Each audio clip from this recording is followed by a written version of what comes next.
السلام عليكم ورحمة الله. إن الحمد لله نحمده ونستعينه، من يهده الله فلا مضل له ومن يضلل فلا هادي له، وأشهد أن لا إله إلا الله وحده لا شريك له، وأشهد أن محمدا عبده ورسوله. أما بعد فأعوذ بالله من الشيطان الرجيم. يا أيها الذين آمنوا قوا أنفسكم وأهليكم نارا. عن أبي هريرة رضي الله عنه قال قال رسول الله صلى الله عليه وسلم: ما من مولود إلا يولد على الفطرة فأبواه يحبدانه أو ينصرانه أو يمجسانه. রাওয়াহুল বুখারী। আজকে এই কুমিল্লা জেলার দেবিদ্বার উপজেলাধীন চান্দপুর চান্দপুর পশ্চিম পাড়া আহলে হাদিস জামে মসজিদের উদ্যোগে আয়োজিত ওয়াজ মাহফিলের সম্মানিত সভাপতি, আহলে হাদিস আন্দোলন বাংলাদেশ অত্র জেলার সম্মানিত সভাপতি মাওলানা সফিউল্লাহ উস্তাদ, এছাড়াও আলোচক আহলে হাদিস আন্দোলন বাংলাদেশের কেন্দ্রীয় প্রচার সম্পাদক শ্রদ্ধেয় বড় ভাই ডক্টর মোহাম্মদ সাখাওয়াত হোসাইন, নির্ভেজাল তাওহীদের অনন্য যুব সংগঠন বাংলাদেশ আহলে যুব সংঘের কেন্দ্রীয় সভাপতি ভাই শরীফুল ইসলাম, ঢাকা জেলা আন্দোলনের উপদেষ্টা ভাই তাসলিম সরকার সহ সম্মানিত আলোচকবৃন্দ, অতিথিবৃন্দ, সম্মানিত সুধী মণ্ডলী এবং পর্দার আলের মা বোনেরা, আমরা আল্লাহ রাব্বুল আলামিনের অশেষ শুকরিয়া আদায় করি, যিনি আমাদেরকে এই দিনী মাহফিলে উপস্থিত হওয়ার তৌফিক দান করেছেন। তার শুকরিয়া আলহামদুলিল্লাহ। অতঃপর সালাত ও সালাম বর্ষিত হোক শেষ নবী মুহাম্মদুর রাসূলুল্লাহ সাল্লাল্লাহু আলাইহি ওয়াসাল্লাম এর প্রতি।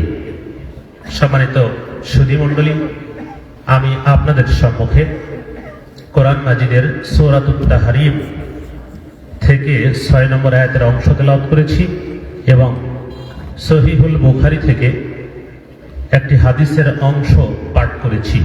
এই কোরআন মাজিদের আয়াত ও হাদিসকে সম্মুখে রেখে আদর্শ পরিবার সম্পর্কে সংক্ষিপ্তভাবে আলোচনার চেষ্টা করব ইনশাআল্লাহ। ওমা তাওফীকি ইল্লা বিল্লাহ।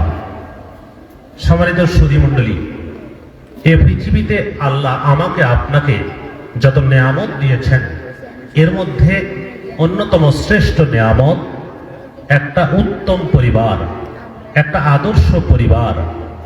একটা আদর্শ পরিবারের মূল উপাদান সন্তান। একটা আদর্শ পরিবারের মূল উপাদান কি বলেন তো? সন্তান। আমার কথা একটু বলবেন, বুঝতে সমস্যা থাকলে প্রয়োজনে প্রশ্ন করতে পারবেন। আমার কথা কি বুঝতে পারছেন? একটা আদর্শ পরিবারের মূল উপাদান হচ্ছে সন্তান। মূল উপাদান কি? সন্তান, হোক ছেলে হোক মেয়ে, যদি আদর্শ হয়, যদি উত্তম হয়, যদি দিনদার হয়, যদি ভদ্র হয়, তাহলে সেই পরিবার দুনিয়াতেই জান্নাতের সুখ লাভ করতে পারে। ওই পরিবার যতই সম্পদশালী হোক না কেন, পরিবারের সন্তানরা যদি আদর্শ না হয়, ভদ্র না হয়, উশৃঙ্খল হয়, তাহলে ওই পরিবারের পিতামাতা অন্য সদস্যরা দুনিয়াতেই শাস্তি পায়, কষ্ট ভোগ করে, পরকালেও তারা সন্তানের কারণে তার খেসারত দিতে হয়, জাহান্নামের শাস্তি পেতে হয়। এজন্য আদর্শ পরিবারের সন্তানরা দুনিয়াতে যেমন পিতামাতার মুখ উজ্জ্বল করে, পরকালে তাদের জান্নাতের পথ সুগম করে দেয়। পরিবারে যদি সন্তান না থাকে তাহলে কি ওই পরিবারে প্রকৃত আনন্দ উল্লাস বিরাজ করে? পরিবার হ্যান্ড টু মাউথ, দিন আনে দিন খাই, বাবা গরিব মানুষ, রাস্তা রিক্সা চলছে, রিক্সায় চালিয়ে সন্ধ্যাবেলায় মাথার ঘাম গামছা দিয়ে মুছছেন বাবা, গামছা দিয়ে মুছতে মুছতে ভ্যানটা রিক্সাটা নিয়ে বাড়ির বাইরে দাঁড় করিয়ে রেখে এবার মাগরিবের পরে বাড়িতে ঢুকছেন, ঢুকে দেখছেন তার ছেলে মসজিদ থেকে সালাত আদায় করে বাড়িতে বসে এবার কোরআন মাজিদ খুলেছেন, খুলে কোরআন তেলাওয়াত করছেন। আউযু বিল্লাহি মিনাশ শাইতানির রাজীম, বিসমিল্লাহির রহমানির রহিম, আলহামদুলিল্লাহি রাব্বিল আলামিন। এমত অবস্থায় বাপটা রিক্সা চালিয়ে বাড়িতে যদি ঢুকে, বাপ যদি এটা দেখে তাহলে বাপের মনটা কেমন হয়? আনন্দিত হয় না? বাপের মনটা আনন্দে ভরে যায়। তিনি বলেন, যাক আমি রিক্সা চালিয়ে বাড়িতে ঢুকছি, মাথার ঘাম গামছা দিয়ে বসছি, কিন্তু আমার এই পয়সাটা আমি কাজে লাগাতে পেরেছি, আমার ছেলেটা আমার জান্নাতের পথটা সুগম করছে। শুধু তাই না, দুনিয়াতে পিতা আনন্দিত না, এই সন্তান জান্নাতেও পিতামাতার মর্যাদা উঁচু করবেন। সহিহুল জামে 1617 হাদিস, আবু হুরায়রা রাদিয়াল্লাহু আনহু বলেন, রাসূলুল্লাহ সাল্লাল্লাহু আলাইহি সাল্লাম বলেছেন, ইন্নাল্লাহা লা ইয়ারফাউ দারাজাতা লিল আবদিস সালিহি ফিল জান্নাহ, নিশ্চয় আল্লাহ জান্নাতে এক বান্দার মর্যাদা অনেক উঁচু করবেন।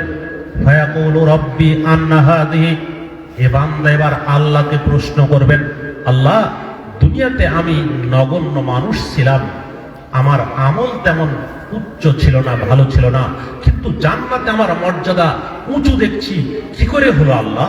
জান্নাতে আমার মর্যাদা এত উঁচু কি করে? আল্লাহ রাব্বুল আলামিন এই ব্যক্তির জবাবে বলবেন, বিস্তিগফারি ওয়ালাদিকা লাকা, হে আমার বান্দা, তোমার সন্তানের দোয়ার কারণে, তোমার সন্তান রেখে এসেছিলে আদর্শ দুনিয়াতে, তোমার সন্তান তোমার জন্য আমি আল্লাহ আমার কাছে ক্ষমা চেয়েছে, দোয়া করেছে, তোমার সন্তানের দোয়ার কারণে জান্নাতে তোমার মর্যাদা উঁচু হয়ে গিয়েছে। সুবহানাল্লাহ। কার দোয়ার কারণে বলেন তো? কার দোয়ার কারণে? সন্তানের দোয়ার কারণে। কার দোয়ার কারণে? আপনার সন্তানের দোয়ার কারণে আপনার মর্যাদা, আপনার স্ত্রীর মর্যাদা, ওই ছেলে মেয়ের পিতামাতার মর্যাদা আল্লাহ জান্নাতে উঁচু করে দিয়েছেন।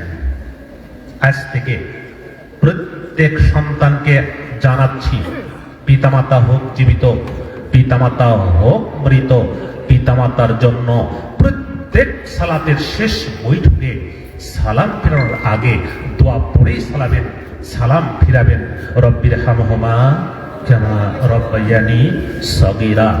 আপনার পিতামাতার জন্য কথাটা কি মনে আসে? মনে করেন প্রত্যেক সালাতে সালাম ফিরানোর আগে আপনার পিতামাতার জন্য এই দোয়া পড়েই সালাম ফিরাবেন। মনে রাখবেন রাইফেলের গুলি লক্ষ্যচ্যুত হয়ে যেতে পারে। কোন আদর্শ সন্তান যদি পিতামাতার জন্য হালাল রুজি ভক্ষণ করে সহি আকীদা নিয়ে এই দোয়া করে, দোয়া করার সাথে সাথে পিতামাতার কবর উজ্জ্বল হয়ে যাবে। তবে মনে রাখবেন, যদি সন্তান উচ্ছৃঙ্খল হয়, বিশৃঙ্খল হয়, এই সন্তান যদি রাত্রি 12টায় চান্দপুর গ্রাম থেকে কুমিল্লা শহরে গিয়ে ফেন্সিডিল খেয়ে, জুয়া খেলে, মদ খেয়ে অপর মেয়ের সাথে নষ্ট সম্পর্ক তৈরি করে রাত 2টায় এসে পিতামাতাকে লাঠি দিয়ে পিটাই, মদারু হয়, তাহলে কি এই পিতামাতার সম্পদ থাকলেও মনে শান্তি থাকে? শান্তি থাকে? কখনো শান্তি থাকে না। এই পিতামাতার অন্তর দুনিয়াতে তুষের আগুনের মতো দাউ দাউ করে গুমরে গুমরে জলে মরে। পরকালেও এই পিতামাতার জন্য এই সন্তান কাল হয়ে দাঁড়াবে। তবে মনে রাখবেন, দুনিয়া থাকতে এই ব্যবস্থা নিতে হবে। এজন্য এই পিতামাতা পরকালে কেমন করে কাল হয়ে দাঁড়াবে একটু পথ জানাচ্ছি। দুনিয়াতে আপনি পিতা, আপনি মাতা, আপনি নিজে বিড়ি, সিগারেট, গুল, জর্দা, তামাকে ভরপুর হয়ে আছেন। প্রতিদিন আপনার 5 প্যাকেট করে সিগারেট লাগে। রাত 2টায় আপনি ঘুমান, সকাল 10টায় আপনি ঘুম থেকে উঠেন। নিজেও সালাত আদায় করেন না, স্ত্রীও করে না, ছেলেও করে না, মেয়েও করে না। সালাত 10 বছর বয়স থেকে আবশ্যকভাবে আদায় করতে হবে। ফজরের আজান হয়েছে আজকে, মনে করেন 5:30টায়। এবার একটা 10 বছরের ছেলে 5:30টার সময় নিজে ঘুম থেকে উঠে মসজিদে একাকী এসে সালাত আদায় করতে পারবে? কথা বলেন, পারবে? পারবে না। তার ঘুমই ভাঙবে না। কখন পারবে? যখন বাপ ঘুম থেকে উঠবে আজান দেওয়ার সাথে সাথে, মা ঘুম থেকে উঠবে আজান দেওয়ার সাথে সাথে, উঠে ছোট্ট সোনামণিটাকে কোলে নিয়ে বারবার ডেকে তাকে ওযু করিয়ে দিয়ে মসজিদে নিয়ে যে সালাত আদায় করাবে। তখন পিতাও সালাত আদায় করলো, মাতাও সালাত আদায় করলো, ছেলেও করলো, মেয়েও করলো, কিন্তু পিতাও করে না, মাতাও করে না। যদি এটা হয়, কিয়ামতের কাঠ গড়ায় দাঁড়িয়ে আল্লাহ প্রশ্ন করবেন, এই বেটা, এই বান্দা সালাত আদায় করেছো? জবাব দিবে বান্দা, আল্লাহ আমার বাপও করেনি, আমার মাও করেনি, আমাকে বলেওনি। এবার হাসরের মাঠ, আল্লাহর কথাই জবাব দিচ্ছেন এই বান্দা। আল্লাহর প্রশ্ন করার প্রেক্ষাপটে বলছেন, সূরা আহজাবের 67 নম্বর আয়াত মনে রাখবেন।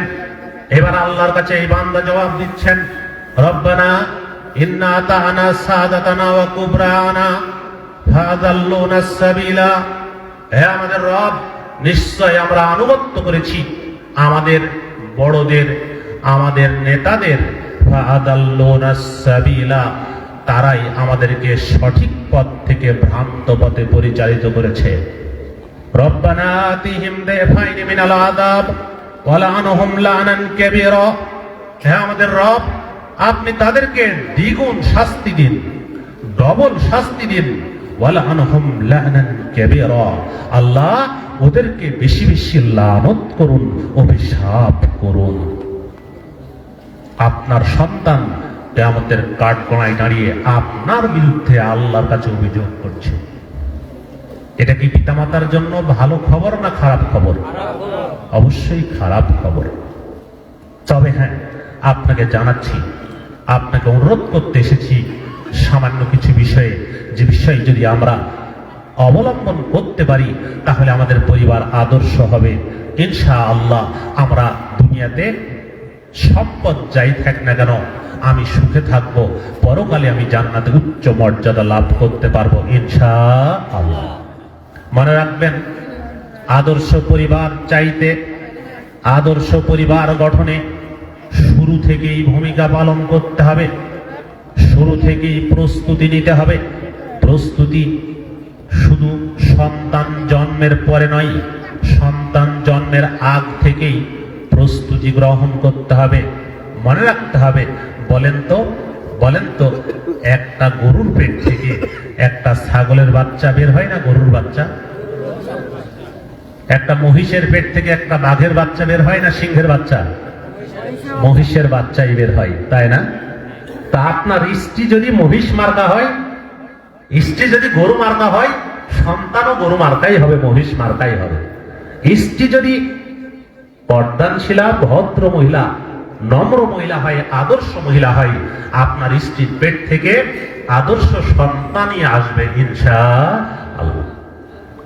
এজন্য যুবক তোমাকে বলছি, বিবাহের আগেই পরিকল্পনা করে নাও।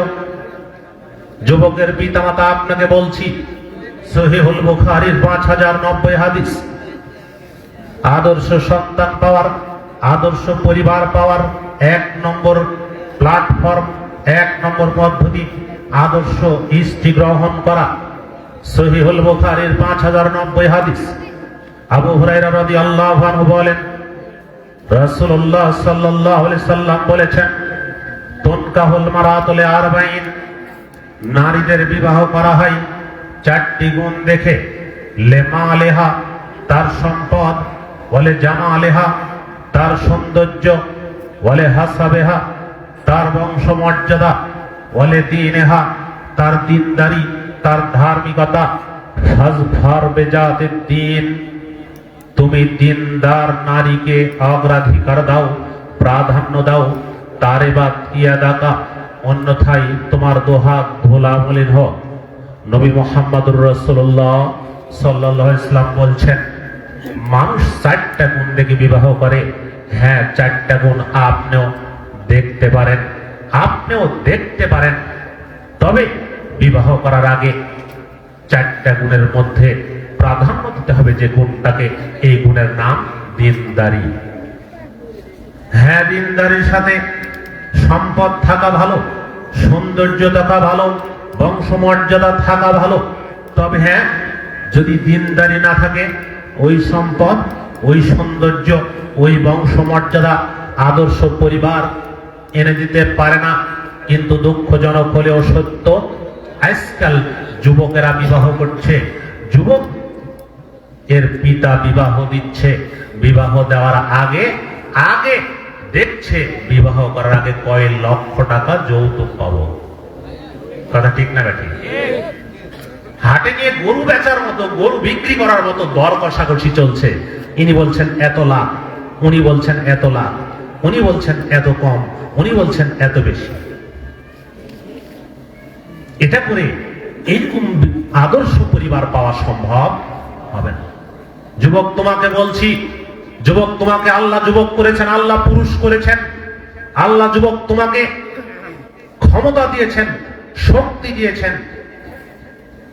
যুবতীর পিতামাতা আপনাকে বলছি, আপনার মেয়েকে একটা আদর্শ ছেলে দেখে বিয়ে দিন।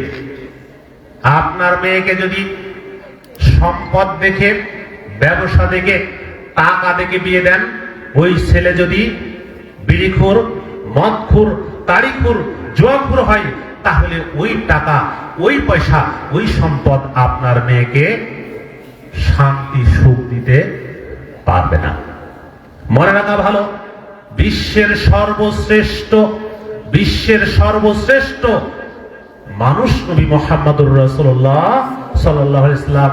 নবী মুহাম্মদুর রাসূলুল্লাহ সাল্লাল্লাহু আলাইহি ওয়াসাল্লাম তার মেয়ে ফাতেমা রাদিয়াল্লাহু আনহাকে বিয়ে দিচ্ছেন সামান্য একটা আংটির বিনিময়ে। আপনি বিয়ে করছেন, আপনি পেয়ের ভাগ। বিয়ে করার আগেই আজকের মোহরানা দিতে হবে, মোহরা মানতে হবে 4,04,425 টাকা, 4 না, তাই না? বিয়ে করার আগে মোহরানা নিয়ে দর কষাকষি। এত টাকা মোহরানা, জীবনে 4 লক্ষ টাকা মোহরানা হয়, আদায় হয় ওই 404 আনা টাকা, 4,004 আনা টাকা। 4 লক্ষ টাকা জীবনে ইহকাল পরকালে আদায় হয় না। দুদিকেই সমস্যা। যুবক যৌতুক নিয়ে ব্যস্ত, যুবকটির বাপ মা মোহরানা নিয়ে ব্যস্ত। দুদিকেই সমস্যা। যাবেন কোন দিকে? দুদিকেই সমস্যা। যাবেন কোন দিকে? অথচ রাসূলুল্লাহ সাল্লাল্লাহু আলাইহি ওয়াসাল্লাম, রাসূলুল্লাহ সাল্লাল্লাহু আলাইহি ওয়াসাল্লাম এক সাহাবীকে বিবাহ দিলেন।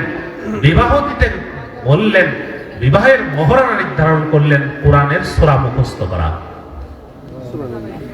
কোরআনের সূরা মুখস্থ করিয়ে, কোরআনের আয়াত মুখস্থ করিয়ে তিনি বিবাহের মোহরানা নির্ধারণ করে দিলেন। মনে রাখা ভালো, বিবাহ হবে, বিবাহ হবে সহজ পদ্ধতিতে। কিন্তু সহজ পদ্ধতিতে যাবেন কোথায়?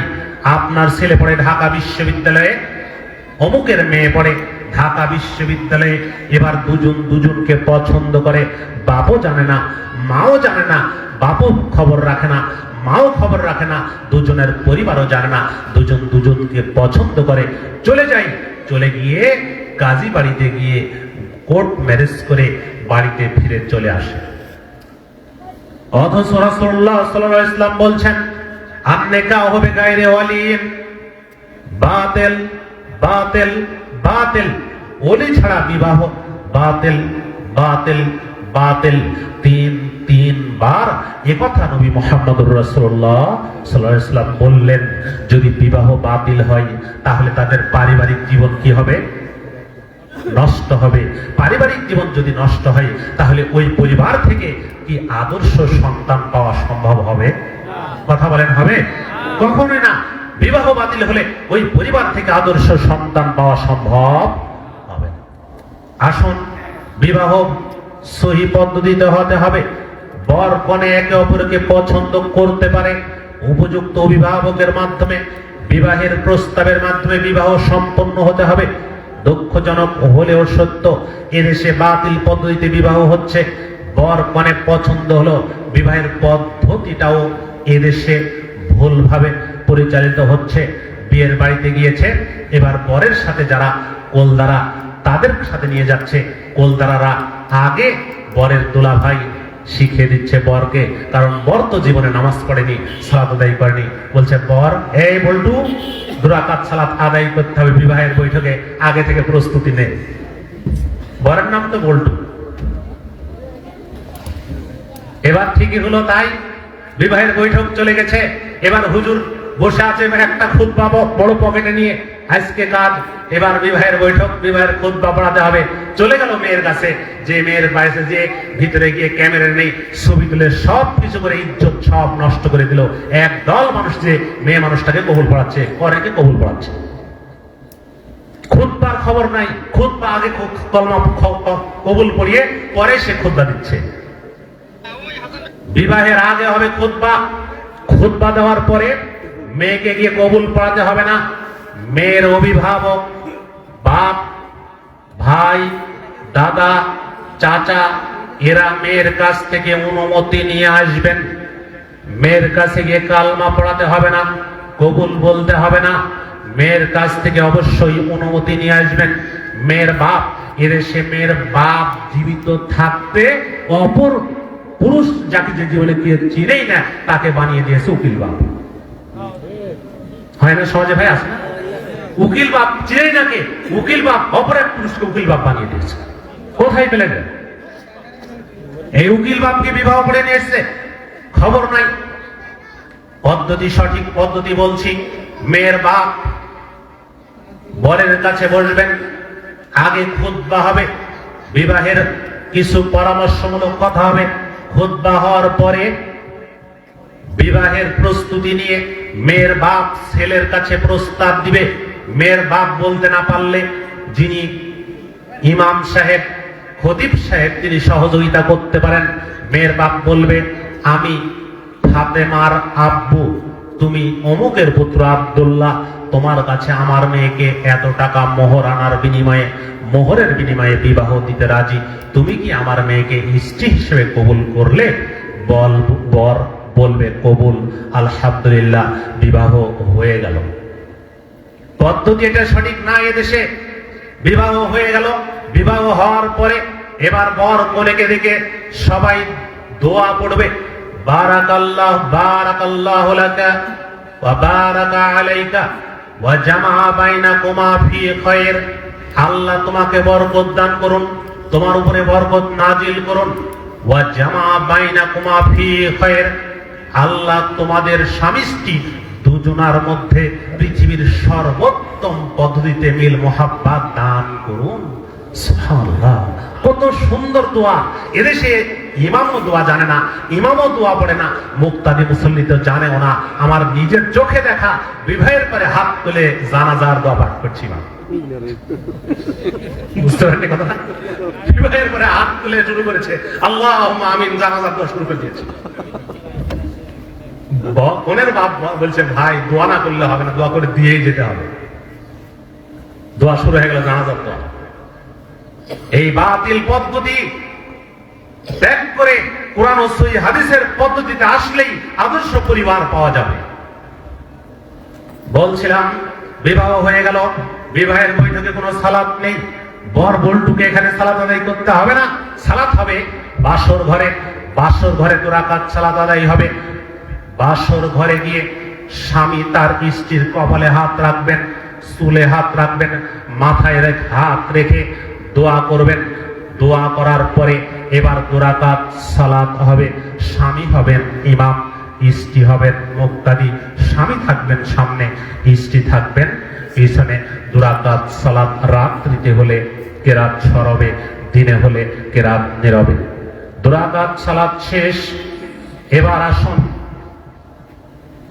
আব্দুল্লাহ ইবনে আব্বাস রাদিয়াল্লাহু আনহু বলেন, সহিহুল বুখারীর 141 হাদিস, আব্দুল্লাহ ইবনে আব্বাস রাদিয়াল্লাহু আনহু বলেন, রাসূলুল্লাহ সাল্লাল্লাহু আলাইহি ওয়াসাল্লাম বলেছেন, লাউ আন্না আহাদাকুম ইযা আরাদা আন ইয়াতিয়া আহলাহু, যখন তোমাদের কেউ চাই তার পরিবারের কাছে যাবে, ফাকাল, সে বলবে, বিসমিল্লাহ আল্লাহুম্মা জান্নিবনা শাইতানা ওয়া জান্নিবিশ শাইতানা মা রাযাকতানা। হে আল্লাহ, তোমার নামে পারিবারিক জীবন শুরু করছি। আল্লাহ, আমাদের দুজন থেকে শয়তানকে দূরে রাখো। আল্লাহ, আমাদের এই পারিবারিক জীবনের ফলে যদি কোনো সন্তান হয়ে থাকে, তাহলে আল্লাহ ওই সন্তানকে ও শয়তান থেকে বাঁচিয়ে রাখো। আল্লাহর নবী বলেন, যদি তাদের এই পারিবারিক জীবনের ফলে কোনো সন্তান এসে থাকে, লাম ইয়াদুররাহু শায়তানুন আবাদা, শয়তান কখনোই ওই সন্তানের কোনো ক্ষতি করতে পারবে না। সুবহানাল্লাহ। মুসলমানের প্রত্যেকটা ক্ষেত্রে দোয়া, মুসলমানের উঠতে দোয়া, বসতে দোয়া, খাইতে দোয়া, শুইতে দোয়া। অথচ এদেশের এক শ্রেণীর মানুষ বলছে, আরে আহলে হাদিসরা এসে দেশে দোয়া তুলে দিল, কালকে বলবে নামাজই পড়া লাগবে না। বুঝেননি কথাটা? আহলে হাদিসরা দোয়া তুলে দিতে আসেনি। আহলে হাদিসরা বাতিল দোয়া ত্যাগ করে সহি দোয়ার প্রচলন করার জন্য বাংলার জন্য এসেছে। বলছিলাম, হবে কি করে? হবে না, দোয়া হবে না ঘরে। যুবক, পাগল যুবক, বাসর ঘরে টাঙ্গিয়ে রেখেছে ওইখানে একটা নগ্ন মূর্তি, ছবি। গোটা বাসর ঘর ভরিয়ে রেখেছে ছবি দিয়ে, মূর্তি দিয়ে। যে ঘরে ছবি থাকে, যে ঘরে মূর্তি থাকে, ওই ঘরে আল্লাহর রহমতের ফেরেশতা প্রবেশ করে না। যুবক, তোমাকে বলছি, যুবক, তুমি পাগল না, তুমি বুদ্ধিমান। ওই ছবিটা, নগ্ন ছবি টাঙ্গিয়ে রেখেছ, ওখানে কি ওই ছবি কোনো উপকার দেবে তোমার? ওই ছবিকে তুমি ধরতে পারবে? আল্লাহ তোমাকে নেয়ামত দিয়েছেন, স্ত্রী দিয়েছেন, তুমি স্ত্রীকে নেয়ামত হিসেবে ব্যবহার করো, নেয়ামতের শুকরিয়া আদায় করো। ছবি মূর্তিকে ভেঙে চুরে খান খান করে ছেড়ে ফেলো। আসুন, পারিবারিক জীবন হবে উত্তম পদ্ধতিতে দোয়া পড়ে।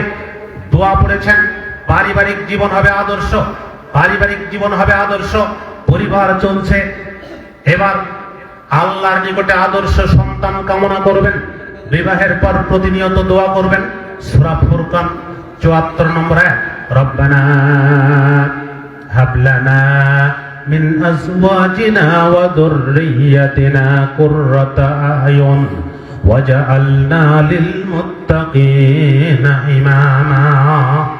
হে আল্লাহ, আমার স্ত্রীকে, আমার সন্তানকে এমন করে দাও যেন তাদের দেখলে আমার চোখ জুড়িয়ে যায়, মন ভরে যায়। আল্লাহ, আমাদেরকে মুত্তাকিদের জন্য আদর্শ বানাও, ইমাম বানাও। কত সুন্দর দোয়া। ইব্রাহিম আলাইহিস সালামের সন্তান ছিল না, দোয়া করেছেন আল্লাহর কাছে।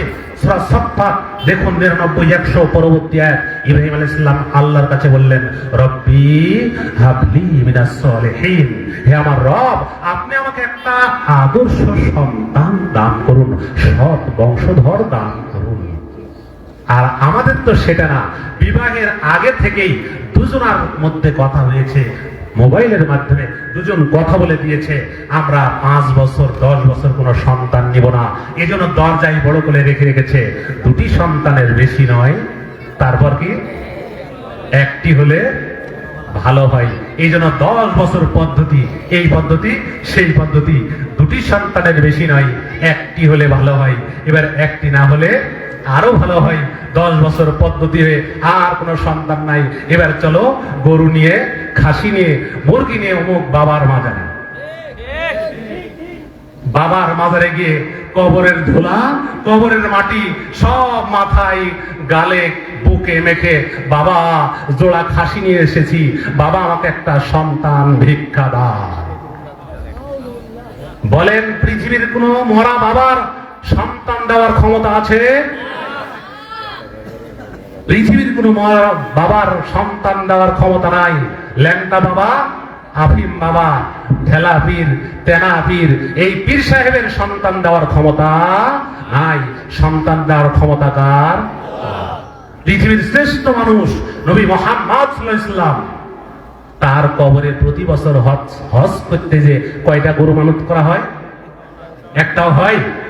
নবীর কবরে যদি গরু মানত করার, খাসি মানত করার বিধান ইসলামে না থাকে, তাহলে এই মাজার মূর্তির কবরে মানত করে ইসলাম সন্তান দেওয়ার বিধান রাখতে পারে? অসম্ভব। আল্লাহর কাছে বারবার সন্তান কামনা করুন। সন্তান আসতে দেরি হলে কখনোই কখনোই কোনো শিরকি পদ্ধতি অবলম্বন করা যাবে। আসুন, আপনার স্ত্রীর গর্ভে আল্লাহ সন্তান দিবেন, ধৈর্য ধারণ করুন, আল্লাহর নিকটে প্রার্থনা করুন, কামনা করুন। এবার আপনার স্ত্রীর গর্ভে সন্তান এসেছে, আস্তে আস্তে সন্তান স্ত্রীর গর্ভে বড় হচ্ছে। দেখুন আল্লাহর কত কত কত কুদরত, কত রহমত। আল্লাহ আপনার স্ত্রীর গর্ভে সন্তান দিয়েছেন, ওই সন্তান আস্তে আস্তে বড় হচ্ছে। 1 মাস, 2 মাস, 3 মাস, 4 মাস, 5 মাস। বলেন তো ওই ছেলে মেয়ে মায়ের পেটে আছে, কিছু মুখে খেতে পারে? কথা বলেন, খেতে পারে? মায়ের পেটে আছে, আল্লাহ অটোমেটিকলি ওই মায়ের নারীর সাথে সন্তানের নারীটা যোগ করে দিয়েছেন। মা যা খাচ্ছে সন্তানের দেহে তা চলে যাচ্ছে। হাই হাই হাই হাই, একটু লক্ষ্য রাখুন, একটু লক্ষ্য রাখুন যে মায়ের নারী চুষে আপনি বড় হয়েছেন। ওই অবস্থায় আপনি ছিলেন না? আমরা ছিলাম না? যে মায়ের নারী চুষে আপনি বড় হয়েছেন। আজকে আপনি বড় হয়েছেন, আজকে আপনার পরিবার হয়েছে, আজকে আপনি 20,000 50,000 টাকা দামের চাকরি করেন, আজকে আপনি 10 তলা ফ্ল্যাটে থাকেন, আপনার মা ভিক্ষা করে খায়। ওই মা ভিক্ষা করে খাওয়ার আগে আপনাকে গলা দড়িয়ে মরা উচিত। ওই মায়ের নারী চুষে বড় হয়েছেন, ওই মায়ের নারীর সাথে আপনাকে সংযোগ করে দিয়েছে আপনার পিতা। শুনুন, সহিহুল বুখারীর 5986 হাদিস। আনাস রাদিয়াল্লাহু আনহু বলেন, রাসূল সাল্লাল্লাহু আলাইহি ওয়াসাল্লাম বলেছেন, মনোযোগ দিয়ে শুনবেন নারী পুরুষ, মনোযোগ দিয়ে শুনবেন। আনাস রাদিয়াল্লাহু আনহু বলেন, সহিহুল বুখারীর 5986 হাদিস, রাসূল সাল্লাল্লাহু আলাইহি ওয়াসাল্লাম বলেছেন, মান আহাব্বা, যে ব্যক্তি চাই, আইয়ুব সাতালাহু ফি আসারিহি, আইয়ুব সাতালাহু ফি রিজকিহি, তার রিজিক বেড়ে যাক। যে ব্যক্তি চাই তার রিজিক বেড়ে যাক, ওয়ায়ুনসালাহু ফি আসারিহি, তার জীবন চলার পথ সহজ হোক, ফালিয়াসিল রাহিমাহু, সে যেন আত্মীয়তার সম্পর্ক, রেহেমের সম্পর্কটাকে রক্ষা করে চলে। ওই রেহেমে, আপনার মায়ের রেহেম থেকে আপনি এসেছেন, নারী হিসেবে আপনি বড় হয়েছেন, ওই মায়ের নারীর সাথে আপনাকে সংযোগ করে দিয়েছেন আপনার পিতা। ওই মায়ের নারী চুষেই বড় হয়েছেন আপনার ভাই, আপনার বোন, আপনার ভাই, আপনার বোন বড় হয়েছে। অতএব কেউ যদি তার মাকে খাবার দেয়, বাপকে খাবার দেয়, ভাইকে খাবার দেয়, বোনকে খাবার দেয়, তাহলে তার রিজিক এমনিতে বেড়ে যাবে, তার জীবন চলার পথ সহজ হয়ে যাবে। অথচ আপনার বেটার বউ বলছে আপনার বেটাকে, আরে বোকা, তুই বাপকে, মাওকে, ভাইকে, বোনকে খাওয়া সব নষ্ট করলি, 10 কেন 50,000 টাকা মাসে চাকরি করিস, তুই বেটার জন্য কি রাখলি, তুই বোকা। হে বৌমা, আপনাকে বলছি, ও বোকা না, আপনি বোকা। আপনি আপনার শ্বশুর শাশুড়িকে ভাত দেন, আপনার স্বামী আপনার বাপ মাকে ভালোবাসুক, তাহলে আপনাদের পরিবারের রিজিক এমনিতেই বেড়ে যাবে, পরিবারের সম্পদ এমনিতে বেড়ে যাবে, পরিবারের জীবন চলার পথ সহজ হবে। এ কথা নবী বলেছেন। আমি কি আপনাকে বোঝাতে পেরেছি? আসুন, বলছিলাম মায়ের পেটে সন্তান আস্তে আস্তে বড় হচ্ছে। মা খাবার খাবেন, হালাল খাবার। কি খাবার? হালাল খাবার। মনে রাখা ভালো, মা যদি হালাল খাবার খায়, তাহলে ওই হালাল খাবার থেকে হালাল সন্তান তৈরি হবে। আস্তে আস্তে মায়ের গর্ভে সন্তান বড় হচ্ছে। এদেশের প্রচলিত প্রথা, গর্ভবতী মা যদি শূকর দেখে নেয়, গর্ভের বাচ্চারা শূকরের মতো কালো হয়ে যাবে। বুঝলেন কথাটা? গর্ভবতী মা কি করে, যদি গর্ভাবস্থায় চন্দ্রগ্রহণ হয়, সূর্যগ্রহণ হয়, মাছের যদি দানা কেটে নেয়, মাথা কেটে নেয়, তাহলে বাচ্চাটা দানা কাটা হবে, বাচ্চাটা ঠোঁট কাটা হবে। তাই চন্দ্রগ্রহণ সূর্যগ্রহণের সময় একটা থালা থালা থালা বুঝলেন তো, থালাতে পানি দিতে হবে, নিয়ে ওই অবস্থায় মা থালার পানিতে হাত দিয়ে বসিয়ে মিটেই বসে থাকবেন। নাউজুবিল্লাহ। এগুলো কি আকীদা বলেন তো? শিরকি আকীদা। মাইকের সাউন্ড কেমন শুনছে? কইকে সাউন্ড চিল্লাচ্ছে কেন? বলছিলাম সূর্যগ্রহণ চন্দ্রগ্রহণের সময় মা দুরাকাত সালাত আদায় করবেন, দুরাকাত সালাত আদায় করবেন। এটা নফল সালাত, এটা নফল সালাত। এরপর আস্তে আস্তে মায়ের পেটে সন্তান বড় হচ্ছে, এরপর মায়ের সন্তান প্রসব হবে, সেখানেও সুন্নতি কায়দা পদ্ধতি অবলম্বন করতে হবে। মায়ের সন্তান প্রসব হবে। দুঃখজনক হলেও সত্য, এদেশে গর্ভবতী মায়ের সন্তানকে বাঁচিয়ে রাখার জন্য, দুঃখজনক হলেও সত্য, ভাই তাসলিম সরকার বলে গেছেন, আমার নিজের কানের শোনা, সিলেটের মাটিতে হায়েদের রক্ত দিয়ে আয়াতুল কুরসি লিখে ওই গর্ভবতী মায়ের কোমরে বেঁধে দেওয়া হয়। কোথায় যাবেন? কোথায় যাবেন? মুসলমান কোথায় আছে? আমার এক ক্লাসমেট বন্ধুর মুখ থেকে আমি শুনেছি, একজন কামিল মাদ্রাসার প্রিন্সিপালের দুজন কর্মচারী আছে শুধু তাবিজ লেখার জন্য। এই তাবিজি প্রথা সম্পূর্ণ শিরকি প্রথা। কিসের প্রথা? শিরকি প্রথা। গর্ভবতী মায়ের হাতে ডানায় কোমরে কোনো তাবিজ বাঁধা যাবে না। সন্তান প্রসব হলো, এবার ওই সন্তানকে ইসলামী কায়দায় বড় করে তুলুন। এদেশে সন্তান প্রসব হওয়ার পরকে ওই ঘরকে বলা হচ্ছে আতুরের ঘর। এই ঘর আতুরের ঘর। এই ঘরে 40 দিন কেউ ঢোকা যাবে না।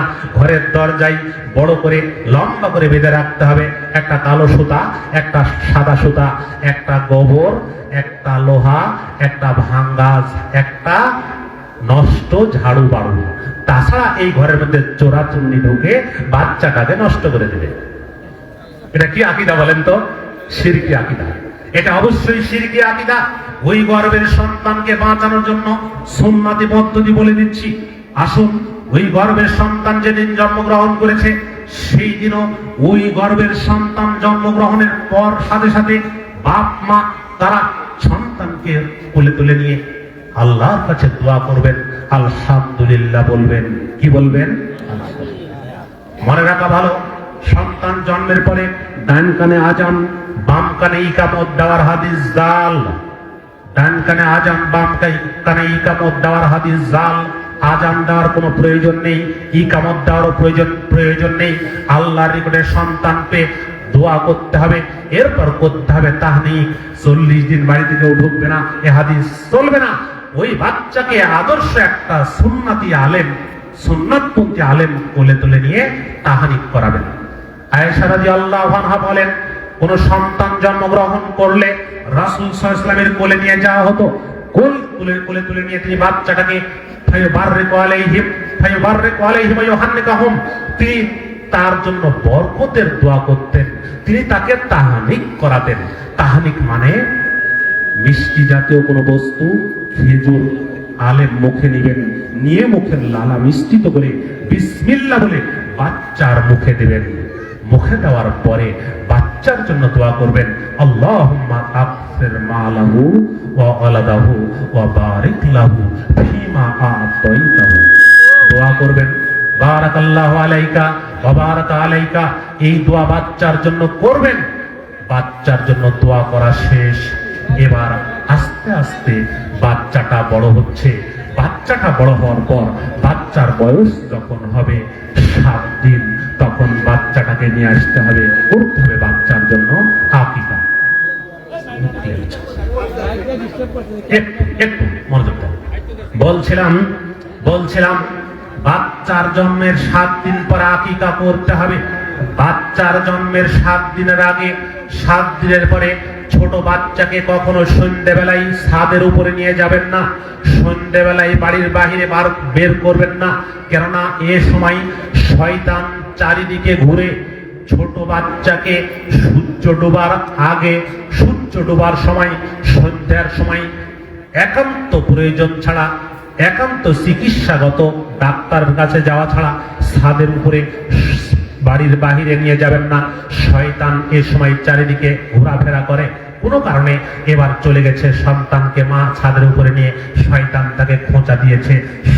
সন্তানটা রাত্রিতে একটু কান্নাকাটি করে, বাচ্চাটা রাত্রিতে কান্নাকাটি করে। ছোট বাচ্চা একটু কান্নাকাটি করতেই পারে, এর জন্য অবশ্যই আপনি তাকে কোরআন হাদিস পড়ে ঝাড়ফুঁক দিবেন, প্রয়োজনীয় চিকিৎসা করবেন। কিন্তু না, বাচ্চাটাকে মা বাপ নিয়ে চলে গেছে পার্শ্ববর্তী এক হুজুরের কাছে। হুজুরের কাছে নিয়ে যাওয়ার সাথে সাথে হুজুরের মনটা আনন্দে ভরে গেছে।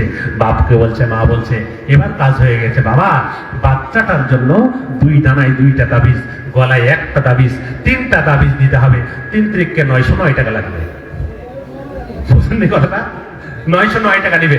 900 টাকায় 9 টাকা দিয়ে এবার বাচ্চাটার গলায় দিল 1 তাবিজ, 2 ডানায় দিল 2 তাবিজ, 3 তাবিজ দিয়ে বাচ্চাটা শিরকের মধ্যে ডুবিয়ে দিল, জাহান্নামের পথ করে দিল। যাবেন কোথায়? এটা আপনার হুজুরের দোষ না, এদেশের বড় বড় আলেমরা এই পদ্ধতি শিখিয়ে দিয়েছে। ভারতীয় উপমহাদেশ, বাংলাদেশ, ভারত, পাকিস্তানের হাকিমুল উম্মাহ আশরাফ আলী থানভী, হাকিমুল উম্মাহ নামে পরিচিত মাওলানা আশরাফ আলী থানভী 11 খণ্ডে বাংলাতে সমাপ্ত।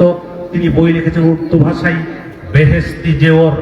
বেহেশতি জেওরের 11 খণ্ডের 1 খণ্ড সম্পূর্ণ তাবিজের কিতাবে ভরপুর। আশরাফ আলী থানভী এত বড় আলেম, যার জীবনের উপরে রাজশাহী বিশ্ববিদ্যালয়ে পিএইচডি ডিগ্রি অর্জন হয়েছে, ডক্টরেট ডিগ্রি অর্জন হয়েছে। এই আলেম বলছেন কোন বাচ্চাকে তো মানুষ আল্লাহ নামে গলায় তাবিজ বাঁধে, কেউ যদি কোন বাচ্চার গলায় আসহাবে কাহাফের কুকুরের নামে তাবিজ বাঁধে, বাচ্চার রোগ গলায় ভালো হয়ে যাবে। বলেন নাউজুবিল্লাহ, বলেন। আসহাবে কাহাফের কুকুরের নামে বাচ্চাই গলায় তাবিজ বাঁধলে রোগ বালাই ভালো হয়ে যাবে। এই বিশাল আলেম, এত বড় আলেম, বেহেশতি জেওর জান্নাতের অলংকার গ্রন্থে লিখে দিয়েছেন। যাবেন কোথায়? মনে রাখা ভালো, উকবা বিন আমির রাদিয়াল্লাহু আনহু বলেন, একদা 10 ব্যক্তি রাসূলুল্লাহ সাল্লাল্লাহু আলাইহি ওয়াসাল্লামের কাছে আসলেন। এসে এবার রাসূলের কাছে হাতে হাত রেখে বায়াত করবেন। তিনি 9 জনের হাতে হাত দিলেন, বায়াত করলেন। একজনের হাতে হাত স্পর্শ করলেন না। কেন স্পর্শ করলেন না? লোকটা বলছে, ইয়া রাসূলুল্লাহ সাল্লাল্লাহু আলাইহি ওয়াসাল্লাম, আপনি আমার হাতে হাত দিচ্ছেন না কেন? তিনি ওহীর মাধ্যমে জানলেন লোকটার ভিতর তাবিজ আছে। তিনি বললেন, এই তোমার ভিতর তাবিজ আছে, তাবিজ খুলে ফেলো। লোকটা তখন তাবিজ খুলে ফেললো।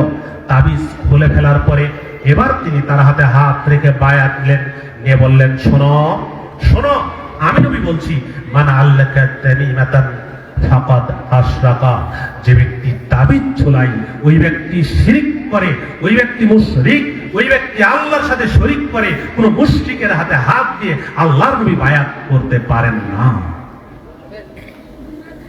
এই কারণে এই হাদিস জানার পরে মুসলমান তার গলায় তাবিজ, লাল সুতা, কালো সুতা, সাদা সুতা, কোন রকমের গাছের ডাল পালা হাতে, গলায়, মাথায়, কাঁধে, কোমরে বেঁধে রাখতে পারে না, পারে না, পারে না।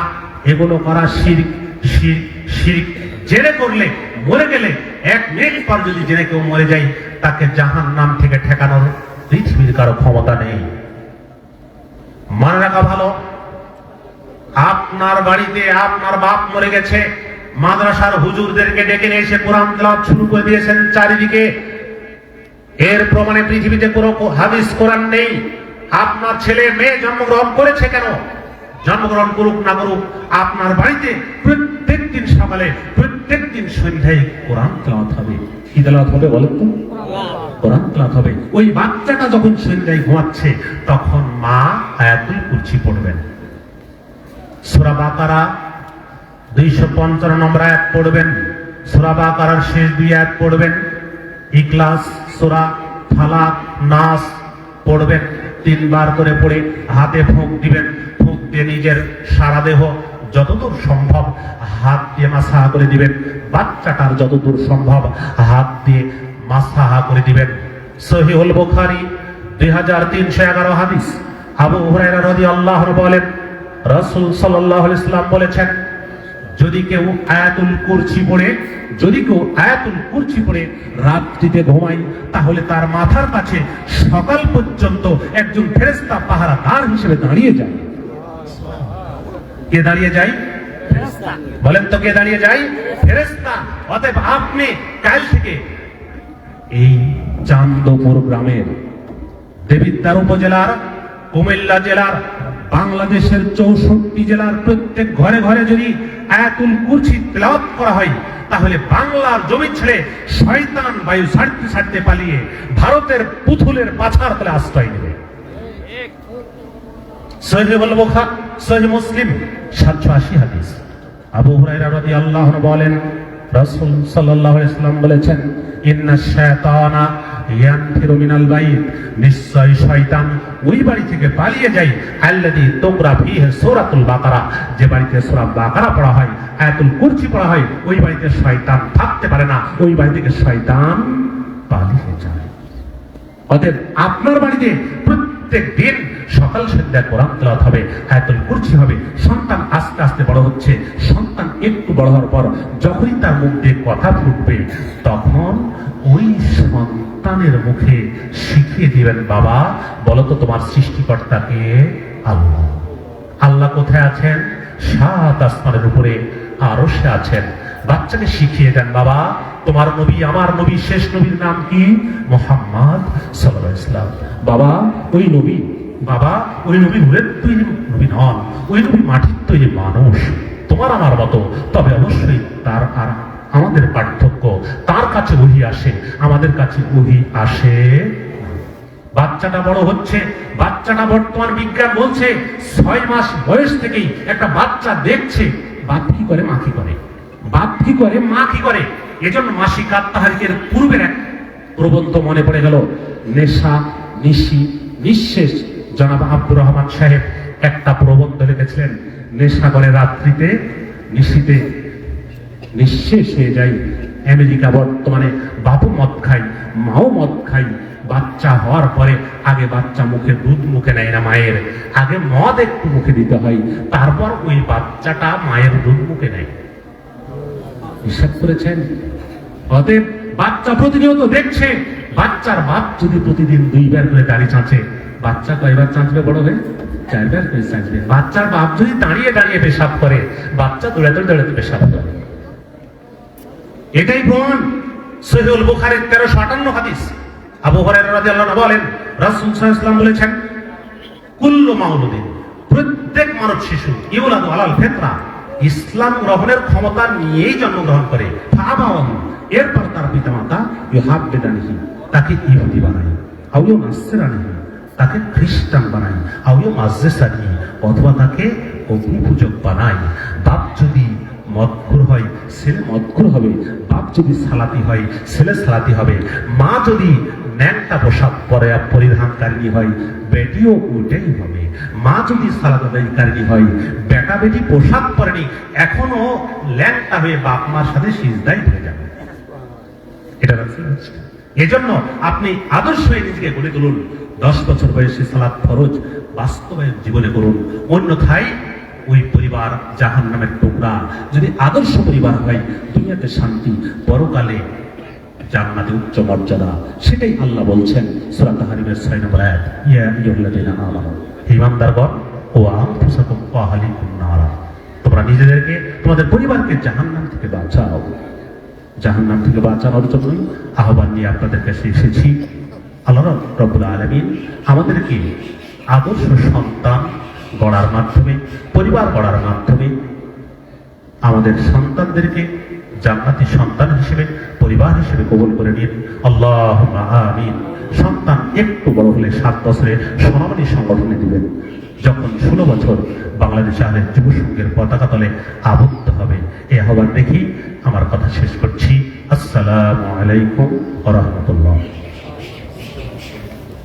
সবাই একটু সামনের দিকে আসে, একটু সামনের দিকে আসে, জায়গা আছে, সামনে আসেন।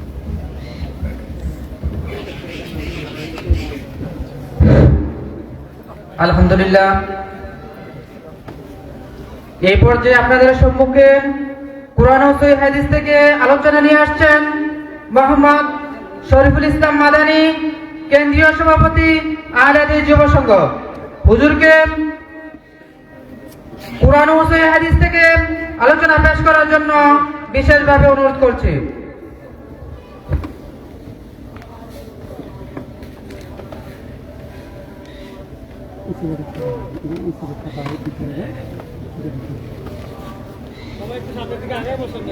একটু আগে বসেন, একটু সামনে আসেন, সামনে আসেন।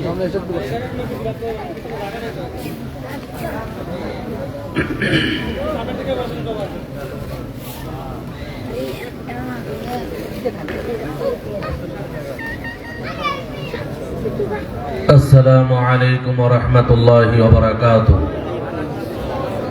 إن الحمد لله نحمده ونستعينه ونستغفره ونعوذ بالله من شرور أنفسنا ومن سيئات أعمالنا. من يهده الله فلا مضل له ومن يضلل فلا هادي له. وأشهد أن لا إله إلا الله وحده لا شريك له. وأشهد أن محمدا عبده ورسوله. يا أيها الذين آمنوا اتقوا الله حق تقاته ولا تموتن إلا وأنتم مسلمون. يا أيها الناس اتقوا ربكم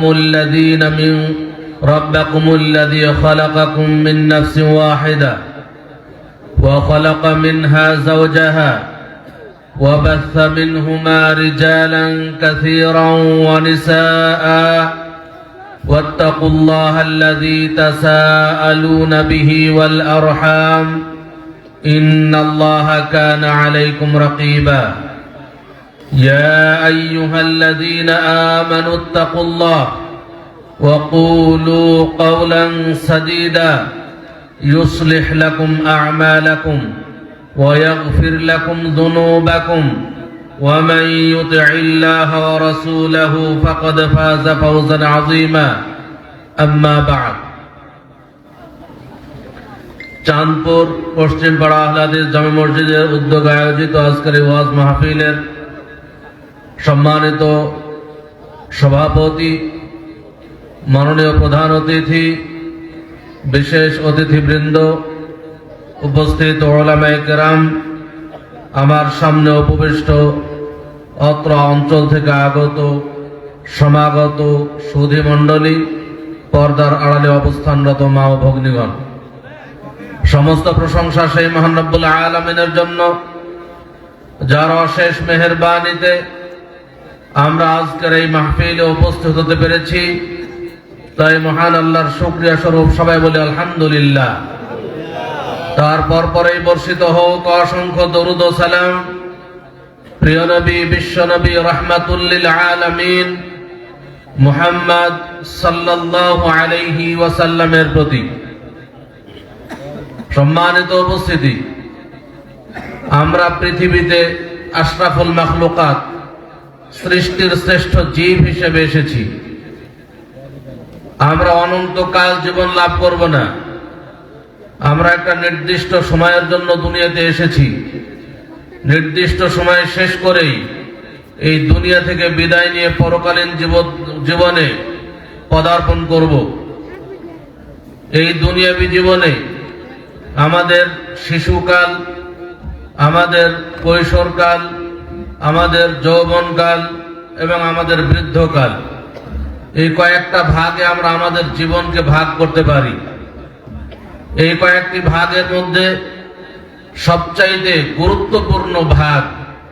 গুরুত্বপূর্ণ অংশ জীবনের যৌবনকাল। এটা আমরা সবাই জানি। যৌবনকালের গুরুত্ব সবচাইতে বেশি, কারণ একজন মানুষ শিশুকালে যা করতে পারে না, বৃদ্ধকালে যা করতে পারে না, যৌবনকালে তা পারে। এই জন্যই এই যৌবনকালের অনেক মূল্যায়ন করা হয়েছে। আল্লাহ তাআলা যখন পৃথিবীর সর্বপ্রথম মানুষ আদম আলাইহিস সালাতু ওয়াস সালামকে সৃষ্টি করলেন, তখন যুবক অবস্থায় সৃষ্টি করেছিলেন, শিশুও বানান নাই, বৃদ্ধ অবস্থাতেও তাকে দুনিয়াতে পাঠাননি, বরং যৌবন বয়স দান করেছিলেন। আল্লাহ তাআলা এই দুনিয়ার শেষে কিয়ামতের দিন যখন একদল মানুষকে জান্নাতে প্রবেশ করাবেন, এই জান্নাতেও কিন্তু সবাই যুবক অবস্থায় প্রবেশ করব। কেউ শিশু অবস্থাতেও নয়, বৃদ্ধ অবস্থাতেও নয়, সবাই আমরা যুবক অবস্থায় প্রবেশ করব জান্নাতে। এই যৌবনকাল এত গুরুত্বপূর্ণ, এই যৌবনকালে সকল দায়িত্বের ভার বহন করতে পারা যায়, যার জন্য আল্লাহ তাআলা যত নবী রাসূলকে তার রিসালাতের দায়িত্ব দিয়েছেন, নবুয়তের দায়িত্ব দিয়েছেন, প্রায় সকলকেই কোন অবস্থায় দিয়েছিলেন? যুবক অবস্থায় দায়িত্ব দিয়েছিলেন। কারণ যুবক অবস্থায় রিসালাতের দায়িত্ব বহন করা এটা যত সহজ, বৃদ্ধ অবস্থাতে এত সহজ নয়, শিশু অবস্থাতে তো নয়। রাসূলুল্লাহ সাল্লাল্লাহু আলাইহি ওয়াসাল্লাম বলছেন, কিয়ামতের দিন, যেই দিন আল্লাহর আরশের ছায়া ব্যতীত কোনো ছায়া থাকবে না, যেই দিন সূর্য একেবারে মাথার সন্নিকটে থাকবে, সূর্যের তাপে যখন মানুষের মাথার মগজ টকবক করে ফুটতে থাকবে, এমত অবস্থায় এই সূর্যের ছায়ায়, সূর্যের নিচে যখন কোনো ছায়াই থাকবে না, একমাত্র ছায়া থাকবে আল্লাহর আরশের ছায়া। এই ছায়ায় কয় শ্রেণীর মানুষ জায়গা পাবে? 7 শ্রেণীর মানুষ। তার মধ্যে এক শ্রেণী কোন শ্রেণী? আল্লাহ রাসূল সাল্লাল্লাহু আলাইহি ওয়াসাল্লাম বলছেন, ওয়াশাবুন নাশা ফি ইবাদাতিল্লাহ, ওই যুবক আল্লাহর আরশের ছায়ায় জায়গা পাবে যেই যুবক তার যৌবন বয়সটিকে আল্লাহর ইবাদতের মধ্যে গড়ে তোলে। অতএব আমাদের এই যৌবন বয়সকে যদি আমরা দুনিয়াবি কোনো কাজে বা হারাম কোনো কাজে ইসলামের অবাধ্যতায় ব্যয় না করে আমরা যদি আমাদের এই যৌবন কালকে আল্লাহর আনুগত্যের পথে ব্যয় করি, আল্লাহ যেই জিনিস চান একমাত্র তার ইবাদত, এই ইবাদতের মধ্যে যদি আমাদের এই যৌবন বয়সটাকে গড়ে তুলি, তাহলে এটাই আমাদের জন্য জান্নাতের ওসিলা হয়ে যাবে এবং কিয়ামতের দিন আল্লাহর আরশের ছায়া আমরা তার সম্মানিত স্থান দখল করব। আর আল্লাহর আরশের ছায়া যারা জায়গা পাবে তারা নিশ্চিত জান্নাতে প্রবেশ করবে। সম্মানিত উপস্থিতি, অতএব এই যৌবন বয়সের আমরা মূল্যায়ন করি। কিন্তু দুঃখজনক হলো সত্য যে বর্তমানে যুবকদের অবক্ষয় আমরা স্বচক্ষে দেখতে পাচ্ছি। আমরা এই বর্তমান জামানার যুবক, শুধু বাংলাদেশ নয়, সারা বিশ্বের দিকে লক্ষ্য রাখি, তাহলে যৌবন এই যুবকদের অধঃপতন আমরা দেখতে পাচ্ছি, আমরা নিজেদের চোখে সেটা দেখতে পাচ্ছি। এর মূল কিছু কারণ রয়েছে। এই যুবকরা কেন আজকে অধঃপতনের দিকে যাচ্ছে? এই যুবকরা কেন আজকে আল্লাহ তাআলাকে ভুলে যাচ্ছে? এই যুবকরা কেন তার পরকালকে নিয়ে চিন্তা করে না? এই যুবক কেন ভাবে না যে তার যাবতীয় কিছু যা আল্লাহ দিয়েছেন, যত শক্তি দিয়েছেন, ক্ষমতা দিয়েছেন, এটার মালিক একমাত্র আল্লাহ?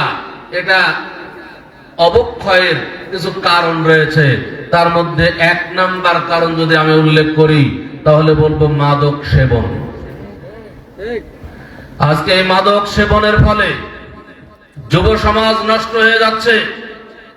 আজকে দেখেন স্কুল, কলেজ, ইউনিভার্সিটি গুলোর দিকে যান, আপনি আপনার সন্তানকে পাঠিয়েছেন, বিশ্ববিদ্যালয়ে পড়ছে, আপনি অনেক গর্ব করে জনসমাজে মানুষকে বলছেন যে আমার ছেলে, আমার মেয়ে অমুক বিশ্ববিদ্যালয়ে পড়ে বিরাট উচ্চ ডিগ্রি হাসিল করবে, এই আশা নিয়ে বুক বেঁধে বসে আছেন। কিন্তু আপনার ছেলে আপনার টাকা খরচ করে ওদিকে মাদক সেবন করছে, এটা কিন্তু আপনি লক্ষ্য করেন নাই। এই মাদক এত ভয়ঙ্কর বিষয় বর্তমান যুব সমাজের জন্য। মাদক সেবনের ফলে তারা তাদের দুনিয়া হারাচ্ছে, পরকালও হারাচ্ছে। একজন মাদক সেবী সে কখনো দুনিয়াতে সম্মানিত হয় না, পরকালেও সে সম্মানিত হবে না। একজন মাদক সেবীকে কোনো ভালো মানুষ কখনো ভালো চোখে দেখে না। একজন মাদক সেবী তার শারীরিক সক্ষমতা হারিয়ে ফেলে, একজন মাদক সেবী তার চেহারার লাবণ্যতা হারিয়ে ফেলে, একজন মাদক সেবী তার যৌবনের যুবকত্ব হারিয়ে ফেলে, এমনকি সে একেবারে বেকার হয়ে যায়। আবার দুনিয়াতে তো সব হারাইলো, পরকালে তার জন্য জাহান্নাম অবধারিত। রাসূলুল্লাহ সাল্লাল্লাহু আলাইহি ওয়াসাল্লাম বলছেন, কুল্লু মুসকিরিন খামরুন, সকল নেশাদার দ্রব্য হচ্ছে মদ, ওয়া কুল্লু খামরিন হারামুন, আর সকল প্রকার মদই হলো হারাম। দুনিয়াতে যত প্রকার নেশাদার দ্রব্য রয়েছে, সেটা বিশ্বের বুকে যে নামে পরিচিত হোক না কেন, আজকে মদের বিভিন্ন নাম এসেছে, মদের নাম যাই হোক না কেন, ইয়াবা, হিরোইন, গাঞ্জা, ফেন্সিডিল, আপনি কত নাম পাবেন। এই যত নামের যত মাদক দ্রব্য রয়েছে সবগুলোই হচ্ছে মদ, এবং সকল মদই হলো হারাম। রাসূলুল্লাহ সাল্লাল্লাহু আলাইহি ওয়াসাল্লাম বলছেন, ইন্না আলাল্লাহি আহদান, আল্লাহ তাআলার একটি ওয়াদা রয়েছে। আল্লাহ তাআলা একটা ওয়াদা করেছেন। কি ওয়াদা করেছেন? লিমান শারিবাল খামরা ফিদ দুনিয়া ওয়া হুয়া মুদমিনুহা, যে ব্যক্তি দুনিয়াতে নিয়মিত নেশাদার দ্রব্য পান করবে, তার উপরে আল্লাহ তাআলা একটি ওয়াদা করেছেন। কি ওয়াদা? আইয়াসকিয়াহু মিন তিনাতিল খাবাল, কিয়ামতের দিন আল্লাহ তাআলা তাকে তিনাতুল খাবাল পান করাবেন বলে ওয়াদা করেছেন। ক্বালা রাসূলুল্লাহ, ক্বালা রাজুলুন ইয়া রাসূলুল্লাহ ওয়া মা তিনাতুল খাবাল, এক ব্যক্তি রাসূল সাল্লাল্লাহু আলাইহি ওয়াসাল্লামকে জিজ্ঞেস করলেন যে, হে আল্লাহর রাসূল সাল্লাল্লাহু আলাইহি ওয়াসাল্লাম, তিনাতুল খাবালটি আবার কি জিনিস যা আল্লাহ তাআলা নেশাদার দ্রব্য পানকারীকে পান করাবেন বলে ওয়াদা করেছেন? এই তিনাতুল খাবাল আবার কি জিনিস? রাসূলুল্লাহ সাল্লাল্লাহু আলাইহি ওয়াসাল্লাম বললেন, আরাকু আহলিন নার আও উসারাতু আহলিন নার, তিনাতুল খাবাল হচ্ছে জাহান্নামীদের শরীর হতে গড়ে পড়া রক্ত পুঁজ মিশ্রিত অত্যন্ত গরম তরল পদার্থ হচ্ছে তিনাতুল খাবাল। আচ্ছা বলেন তো, এই নিকৃষ্ট বস্তুটি কে কে খেতে চান? হাত ওঠান তো দেখি। কেউ কে খেতে চান? কেউ খেতে চায় না। তাহলে এটা যদি খেতে না চাই আমরা, তাহলে আমাদের করণীয় কি? নেশাদার দ্রব্য বর্জন করতে হবে, তাই না? আপনি নেশাদার দ্রব্য বর্জন করবেন না, নেশাদার দ্রব্য সবসময় পান করবেন, আর মুখে বলবেন যে না আমি তিনাতুল খাবাল পান করতে চাই না, আল্লাহ তাআলা আপনাকে পিটিয়ে পান করাবে। সম্মানিত উপস্থিতি, শুধু মুখে চাইলে হবে না, বাতা কর্মে বাস্তবায়ন করতে হবে। শুধু মুখে জান্নাতে যেতে চাইলে হবে না, জান্নাতের পথে নিজেকে পরিচালিত করতে হবে, তাহলে জান্নাতে যাওয়া সম্ভব। আমি যদি বলি আমি জাহান্নামের আগুনে জ্বলবো না, আমি তিনাতুল খাবাল পান করব না, তাহলে যে কোনো মূল্যে এই নেশাদার দ্রব্য ত্যাগ করতে হবে। আল্লাহর রাসূল সাল্লাল্লাহু আলাইহি ওয়াসাল্লামের জামানায়, তার প্রথম জামানায় মদ হালাল ছিল। সাহাবায়ে কেরাম মদ পান করতেন। যখন মদ হারাম হওয়ার আয়াত নাযিল হলো, সাথে সাথে সাহাবায়ে কেরাম যার বাড়িতে যত মদ ছিল সব মদগুলো নিয়ে এসে রাস্তায় ঢেলে দিলেন। হাদিসে এসেছে সেই দিন এত মদ রাস্তায় ঢালা হয়েছিল যে মদিনার রাস্তা দিয়ে মদের স্রোত বয়ে গেছিল। এমন কোন সাহাবায়ে কেরামের ইতিহাস পাবেন না যে তারা কেউ বলেছিলেন যে আমার বাড়িতে যতটুকু মদ আছে এতটুকু পান করার পরে আর করব না, এটা কেউ বলেন নাই।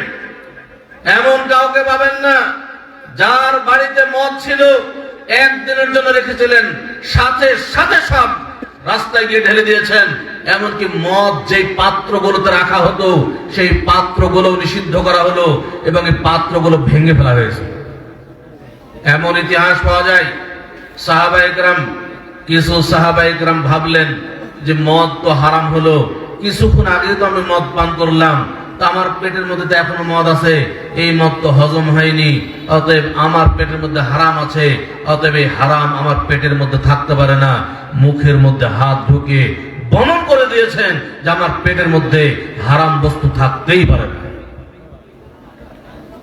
সাহাবায়ে কেরামের ঈমান এমন ছিল, তারা যখনই কোনো জিনিস হারাম শুনেছেন, শোনা মাত্রই সেটা বর্জন করেছেন। অথচ বর্তমান জামানার মুসলিম আমাদের ঈমান এতই দুর্বল যে আমরা যতই ওয়াজ করি না কেন, যত যাই বলি না কেন, আমরা এখান থেকে বের হয়ে গিয়েই একটা সিগারেট ধরাবো। অনেকের পকেটে খুঁজলে সিগারেট পাওয়া যাবে, এখানে বসে আছে। আর যদি খোঁজা শুরু করেন, যদি না পান তো আমার নাম বদলায় রাখেন। সম্মানিত উপস্থিতি, সিগারেট পাওয়া যাবে। এখনই অনেক মানুষ এখান থেকে উঠে গিয়ে কি সুন্দর কি একটা সিগারেট ধরে খায় আবার এখানে বসবে। এ ধরনের মানুষ আছে কি নাই? আছে। কখনোই লজ্জা করবে না, কখনো চিন্তাও করবে না যে আমাকে এই মুখে সিগারেট ধরে যদি আমার মৃত্যু হয় তো আমার কি পরিস্থিতি হতে পারে। এই চিন্তা সে কখনো করে না, কারণ মরণকে নিয়ে চিন্তা করে না। তাকে মরতে হবে এই কথাটি সে কখনোই চিন্তা করে না। অনেকেই মুখে জর্দা চাবাচ্ছি, মুখের ভিতরে যে জর্দা চাবাচ্ছি সারাদিন পানের সাথে, মনে করছে যে আমি কত ভালো বস্তুই না খাচ্ছি, কিন্তু বিড়ি, সিগারেট, জর্দা, গোল হালাল না হারাম? হারাম। এটা বিশ্বাস করেন? তা হারাম জানেন, খান কেন? হারাম খেলে কি জান্নাতে যাওয়া সম্ভব? রাসূলুল্লাহ সাল্লাল্লাহু আলাইহি ওয়াসাল্লাম বলছেন, লা ইয়াদখুলুল জান্নাতা জাসাদুন গুযিয়া বিল হারাম। ওই শরীর কখনোই জান্নাতে প্রবেশ করবে না যেই শরীর হারাম খাদ্য দিয়ে গঠিত। আপনি তো সব সময় হারাম খাচ্ছেন। আপনি রমাদান মাসে সাহারি করেন এই বিড়ি, সিগারেট, জর্দা দিয়ে, আবার ইফতারিও করেন বিড়ি, সিগারেট, জর্দা দিয়ে। আর আপনি মনে করছেন আমি কতই না কষ্ট করলাম, সারাদিন পানাহার থেকে বিরত থাকলাম, আমি এই সিয়ামের বিনিময়ে জান্নাতে প্রবেশ করব। এই সিয়ামকে আল্লাহর নিকটে কবুল হবে? ইবাদত কবুলের পূর্ব শর্ত হালাল খাদ্য ভক্ষণ করা। আপনার যদি খাদ্য হারাম হয়, আপনার যদি পানীয় হারাম হয়, আপনার যদি পোশাক পরিচ্ছদ হারাম হয়, আপনার যদি উপার্জন হারাম হয়, আপনার ইবাদত আল্লাহর নিকটে কবুল হবে না। অতএব যারা ব্যবসা বাণিজ্য করছেন, আল্লাহর রাসূল সাল্লাল্লাহু আলাইহি ওয়াসাল্লাম বলছেন, ইন্নাল্লাহা ইযা হাররামা শাইআন হাররামা সামানাহু। নিশ্চয় আল্লাহ তাআলা যখন কোন বস্তুকে হারাম করেন তখন তার বিক্রয়লব্ধ অর্থও হারাম। অতএব বিড়ি, সিগারেট, জর্দা, গোল যারা দোকানে বিক্রি করেন, এই বিক্রয়লব্ধ অর্থ আপনার জন্য হারাম। এই হারাম খাদ্য খেয়ে আপনার ইবাদত কবুল হবে না। যদি জান্নাতে যেতে চান তাহলে আজকে তওবা করে ফিরে আসুন। হয়তো আপনার 2-1 দিন কষ্ট হবে, বিড়ি ছাড়তে কষ্ট হবে 2-4 দিন, কিন্তু জাহান্নামের শাস্তির দিকে যদি লক্ষ্য করেন তাহলে এই 2-4 দিনের কষ্ট এটা কিছুই নয়। জাহান্নামের শাস্তির দিকে যদি লক্ষ্য করেন তা আপনার ইয়াবা ছাড়া কোনো ব্যাপারই নয়। জাহান্নামের শাস্তির দিকে যদি লক্ষ্য করেন তাহলে ফেনসিডিল, হেরোইন ছাড়া কোনো ব্যাপারই নয়। এগুলো মানুষের মনের ধান্দা।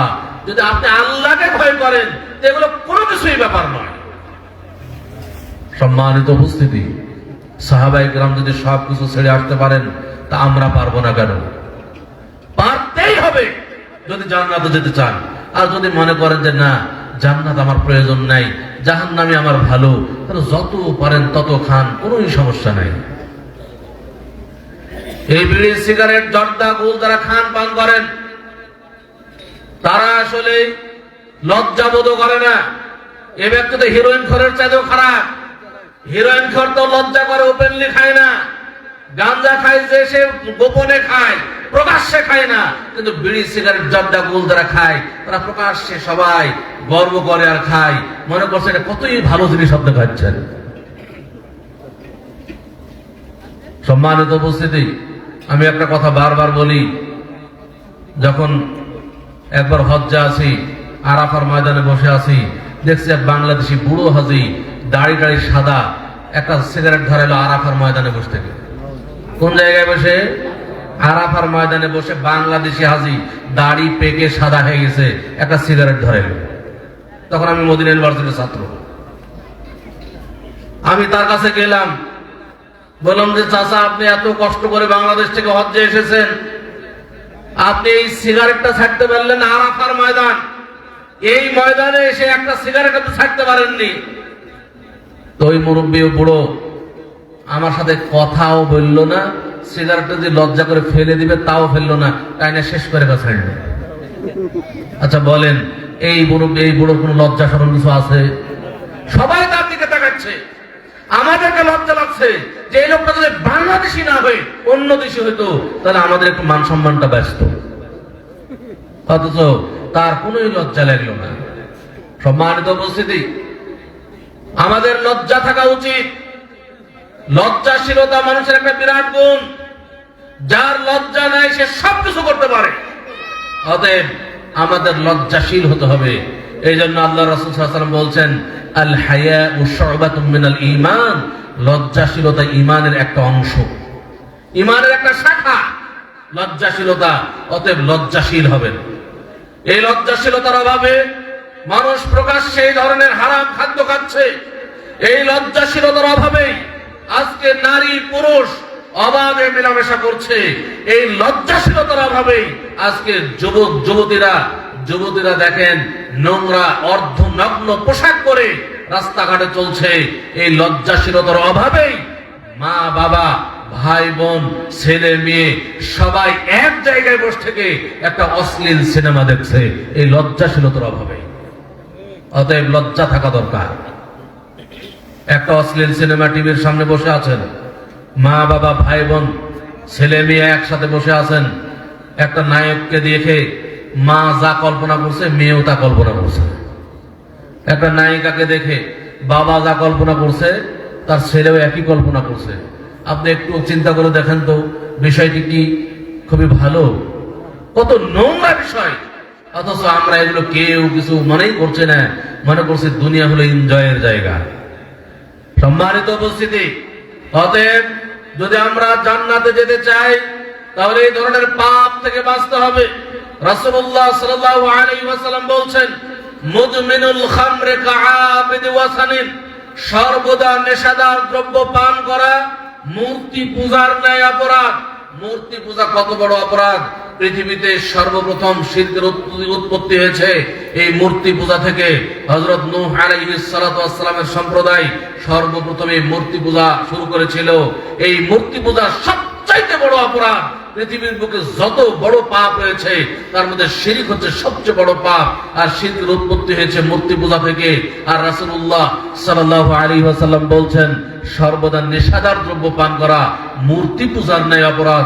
অতএব সর্বদাই নেশাদার দ্রব্য পান করা পৃথিবীর সবচাইতে বড় অপরাধের সমতুল্য অপরাধ। অতএব এই পাপ ছাড়তে হবে।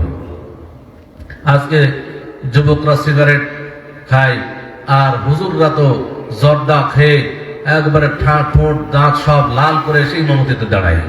হুজুর মনে করছে যে এটা কোনো ব্যাপার নয়, হ্যাঁ, যেহেতু জর্দা খায় এই জন্য হুজুর জর্দা হালাল করার জন্য এবার বিড়িকেও বলছে এগুলো সব মাকরুহ। এই হুজুরদের ফতোয়ার কারণে যত হুজুর এই বিড়ি সিগারেট জর্দা গুলকে মাকরুহ ফতোয়া দিয়েছে, আর এই মাকরুহ ফতোয়া শুনে যত যুব সমাজ যত মানুষ মাকরুহ মনে করে তারা বিড়ি সিগারেট জর্দা গুল খাচ্ছে পান করছে, তাদের পাপের সমপরিমাণ পাপ ওই সমস্ত হুজুরদের আমলনামায় লিখিত হচ্ছে। সম্মানিত উপস্থিতি, সাবধান থাকতে হবে আমাদের। আমরা জান্নাতে যেতে চাই, জান্নাতের জন্য যা করণীয় তাই করতে হবে। শুধুমাত্র মুখে যেন জান্নাতে যেতে চাওয়া না হয়, বরং আমাদের মুখ যেমন বলবে আমাদের অন্তর তাই বলবে, আমার কর্ম তাই হবে, তখনই আমার জান্নাত। এই ব্যতীত শুধু মুখে জান্নাত চেয়ে কোনো লাভ হবে না। মুখে তো জান্নাত সবাই চাই। আপনি যদি একজন হিন্দুকে বলেন তুমি কোথায় যেতে চাও, তো তার ভাষায় বলবে আমি স্বর্গে যেতে চাই। আপনি খ্রিস্টানকে বলবেন, সেও জান্নাতে যেতে চায়। ইহুদিকে যদি জিজ্ঞেস করেন, সেও বলবে আমি জান্নাতে যেতে চাই। শুধু মুখে জান্নাতে যেতে চাই বললে চলবে না, অবশ্যই আপনাকে জান্নাতে যাওয়ার জন্য আল্লাহ যত কিছু হালাল করেছেন হালাল খাদ্য খেতে হবে, আল্লাহ যত কিছু হারাম করেছেন শোনা মাত্রই বর্জন করতে হবে, কোনো অজুহাত ওজোর চলবে না। যুব সমাজকে যদি আমরা বাঁচাইতে চাই তাহলে এই নেশাদার দ্রব্য অবশ্যই নেশাদার দ্রব্য থেকে বাঁচিয়ে রাখতে হবে, যুব সমাজকে নেশাদার দ্রব্য থেকে দূরে থাকতে হবে। এই জন্য আমাদের দেশের সরকার মহোদয়কে বলবো যে আমাদের দেশের মূল চালিকা শক্তি এই যুব শক্তিকে যদি আপনারা বাঁচিয়ে রাখতে চান, এই দেশকে যদি সুন্দর করতে চান, সুশৃঙ্খল করতে চান, এই দেশে যদি এই যুব সমাজকে সুনাগরিক হিসেবে গড়ে তুলতে চান, তাহলে মাদক দ্রব্য যেখান থেকে উৎপাদন হয় সেই উৎপাদন কেন্দ্রগুলো ধ্বংস করুন। মাদক উৎপাদন কেন্দ্র ধ্বংস হবে না। মাদক যত উৎপাদন হচ্ছে বড় বড় রাঘব গোয়ালরা সেগুলো উৎপাদন করবে, আর তারা ধরাছোঁয়ার বাইরে থাকবে। আর কিছু গরিব শ্রেণীর মানুষ তারা কিছু মাদক ব্যবসা করছে, আর তাদেরকে ধরে নিয়ে গিয়ে জেলখানায় মানে ভরছে, আর মনে করছে যে মাদক বন্ধ হয়ে যাবে। অত সহজ নয়। এই গরিব ব্যবসায়ীদেরকে ধরার আগে যেই সমস্ত রাঘব গোয়ালরা এই সমস্ত মাদকের উৎপাদন করছে, বাইরে থেকে বহির বিশ্ব থেকে এই মাদক ঢোকাচ্ছে, তাদেরকে গ্রেফতার করতে হবে এবং মাদকের উৎপাদন কেন্দ্র ধ্বংস করতে হবে। যদি তা না করা যায় কখনোই এই পুলিশ বাহিনী দিয়ে, প্রশাসন দিয়ে কখনোই মাদক দূর করা সম্ভব নয়। সম্মানিত উপস্থিতি, যুব সমাজের আরো একটু অধঃপতনের মূল কারণ হলো অবসর সময়ের মূল্যায়ন না করা। বর্তমানে আমাদের যুব সমাজের অবসর সময়ের অভাব নাই। আমরা দেখেন আজকে থেকে 20 বছর 30 বছর আগে 50 বছর আগের কথা যদি চিন্তা করেন, যারা লেখাপড়া করেছে তারা এত লেখাপড়া করতে লেখাপড়া করার সময় পেত না। কোনো সময় কেউ যদি স্কুলে না গেছে, স্কুলের পক্ষ থেকে লোকজন পাঠিয়ে দেওয়া হয়েছে, কিছু ছাত্র দল পাঠিয়ে দেওয়া হয়েছে তাকে স্কুলে ধরে নিয়ে যাওয়ার জন্য। এই ধরনের যারা আগের মুরব্বী আছে তাদের থেকে আমরা এগুলো শুনি। আগের কি সুন্দর ব্যবস্থাপনা ছিল, কত শাসন ছিল, শিক্ষকদের প্রতি ছাত্রদের কত ভালোবাসা ছিল, সব ছিল। কিন্তু এখন আস্তে আস্তে উঠে গেছে। এখন অবসর সময়ের শেষ নাই। এখন ছাত্র যত বড় হয় তত তার অবসর সময় বেড়ে যায়। আপনি যদি দেখেন আজকে ছোটবেলায় একজন শিশু, তার একবার পিঠে 10 কেজি ওজনের বই ঝুলিয়ে দেওয়া হয়েছে। মনে বলছে যে শিশু অবস্থাতেই মনে হয় তাকে এমএ পাস করাইবে। আবার যখন সে আস্তে আস্তে হাই স্কুলে যোগ দিচ্ছে তখন দেখবেন যে তার ওজন কমে যাচ্ছে। এরপর কলেজ লেভেলে গেল, এবার দেখবেন যে তার তেমন ওজনই নাই। ইউনিভার্সিটিতে গেল, দেখছেন যে একটা ফাইল বা একটা খাতা হাতে করে সে ইউনিভার্সিটিতে যাচ্ছে। মানে তার কোনো লেখাপড়ার দরকার নাই, একটা দুটা ক্লাস করলো আর সারা দিন ঘুরে বেড়াচ্ছে। তার কোনো জবাবদিহিতেও নাই, লেখালেখি লেখাপড়ারও কোনো প্রয়োজন নাই, কিছুই যেন তার দরকার নাই। এই সমস্ত যুব সমাজ তাদের অবসর সময়ের মূল্যায়ন করছে না। অবসর সময়ের মূল্যায়ন করতে না জানলেই যুব সমাজ নষ্ট হয়ে যাবে। এই জন্যই আল্লাহ তাআলা পবিত্র কোরআন মাজিদে একটি সূরা নাযিল করেছেন, সূরাতুল আসর, যার প্রথম আয়াতে আল্লাহ তাআলা বলেছেন ওয়াল আসরে, সময়ের কসম। আল্লাহ তাআলা যেই বস্তুর কসম খান সেটা অত্যন্ত মূল্যবান বস্তু হয়। এক বিদ্বান তিনি গবেষণা করছেন এই সূরার তাফসীর করার জন্য তিনি গবেষণায় লিপ্ত। তিনি মনে মনে করছেন যে আল্লাহ তাআলা যেই বস্তুর কসম খান সেটা তো আসলেই অনেক মূল্যবান বস্তু হয়, তো সময়ের কি মূল্য আছে? আল্লাহ তাআলা সময়ের কসম খেলেন। কেন সময়ের কসম খেলেন? পৃথিবীতে তো আরো অনেক ভালো ভালো বস্তু আছে, সেগুলোর কসম খেলেন না, সময়ের কসম খেলেন কেন?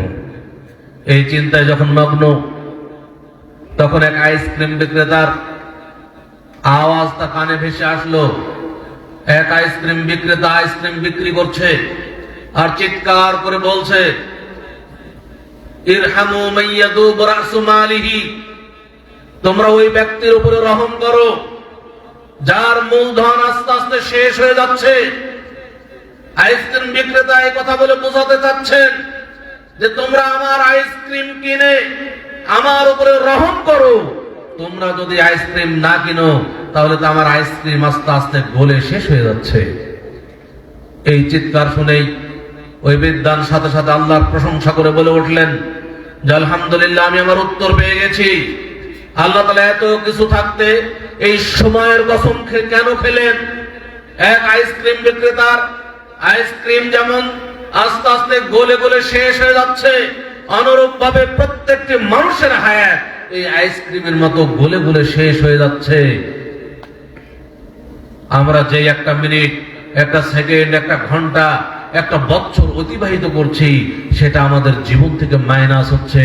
যে একটা দিন আমরা পার করছি, সেই একটা দিন আমাদের সামনে আর কখনোই ফিরে আসবে না, সেটা আমাদের জীবন থেকে মাইনাস।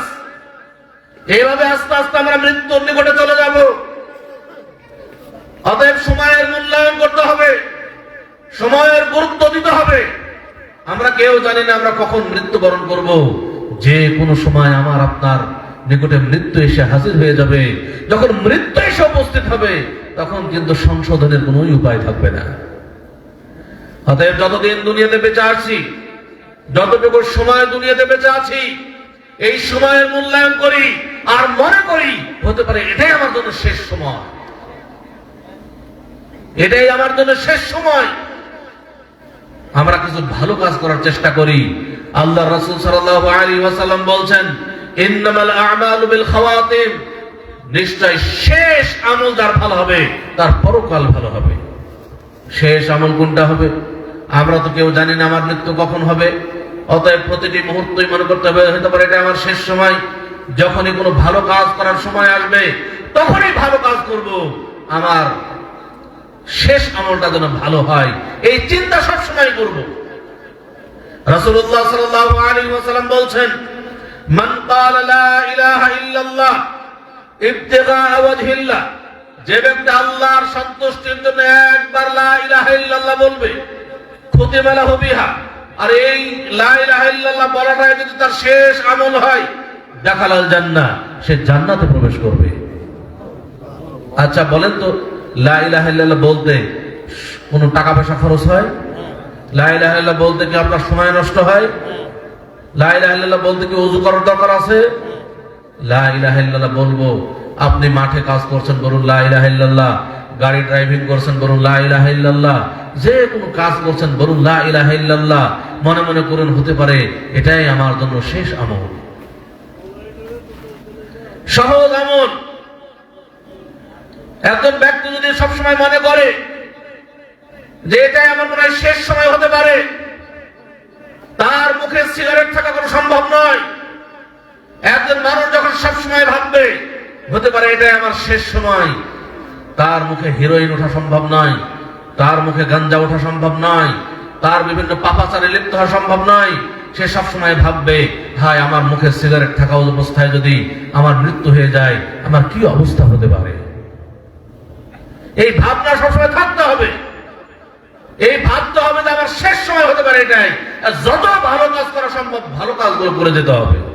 রাসূলুল্লাহ সাল্লাল্লাহু আলাইহি ওয়াসাল্লাম বলছেন, ওয়ামান সামা ইয়ামান ফি সাবিলিল্লাহ, যে ব্যক্তি আল্লাহর রাস্তায় আল্লাহর জন্য একটা সিয়াম পালন করলো, একদিন সিয়াম পালন করলো, খুতিমা লাহু বিহা, এটাই যদি তার শেষ আমল হয়, দাখালাল জান্নাহ, সে জান্নাতে প্রবেশ করবে। তারপরে আবার রাসূল সাল্লাল্লাহু আলাইহি ওয়াসাল্লাম বলছেন, ওয়ামান তাসাদদাকা বিসাদাকাতিন ইবতিগা ওয়াজহিল্লাহ, যে ব্যক্তি আল্লাহর সন্তুষ্টির জন্য 1 টাকা সাদাকা করলো, দান করলো, খুতিমা লাহু বিহা, এই দানটি যদি তার শেষ আমল হয়, দাখালাল জান্নাহ, সে জান্নাতে প্রবেশ করবে। আমাদের কোটি কোটি লক্ষ লক্ষ টাকা দান করতে হবে বিষয়টা এমন নয়। যখনই দান করার সুযোগ, 5 টাকা আছে পকেটে, দান করে দেন। মনে মনে করেন হতে পারে এটাই আপনার শেষ আমল, হতে পারে এরপরে আপনার মৃত্যু হয়ে যাবে। এই যে আপনি 5 টাকা দান করেছেন আল্লাহর সন্তুষ্টির জন্য, আপনি মনে মনে ভেবেছেন এটাই হয়তো আমার শেষ আমল হতে পারে, এই দানটাই আপনার জন্য জান্নাতের কারণ হয়ে যাবে। আল্লাহর রহমত নাজিল হবে আপনার উপরে। আল্লাহ এমন কিছু করা দরকার যে আমলগুলোতে আল্লাহ সন্তুষ্ট হয়ে যাবেন। যখন আমার কোনো আমল, আমার কোনো কাজে আল্লাহ সন্তুষ্ট হয়ে যাবেন, সেটাই কিন্তু আমার আপনার জন্য জান্নাতের কারণ হয়ে যাবে। অতএব সবসময় চেষ্টা করতে হবে যে এমন কিছু কাজ করি যে কাজে আল্লাহ তাআলা সন্তুষ্ট হবে। সম্মানিত উপস্থিতি, যুব সমাজকে লক্ষ্য করে বলবো যে আমাদের যুব সমাজরা ভাবে না যে আমরা মরবো। যুব সমাজ মনে করে যে আমি তো এখন যৌবন বয়সে আছি, আমার তো এখনো মৃত্যুর সময় আসেনি।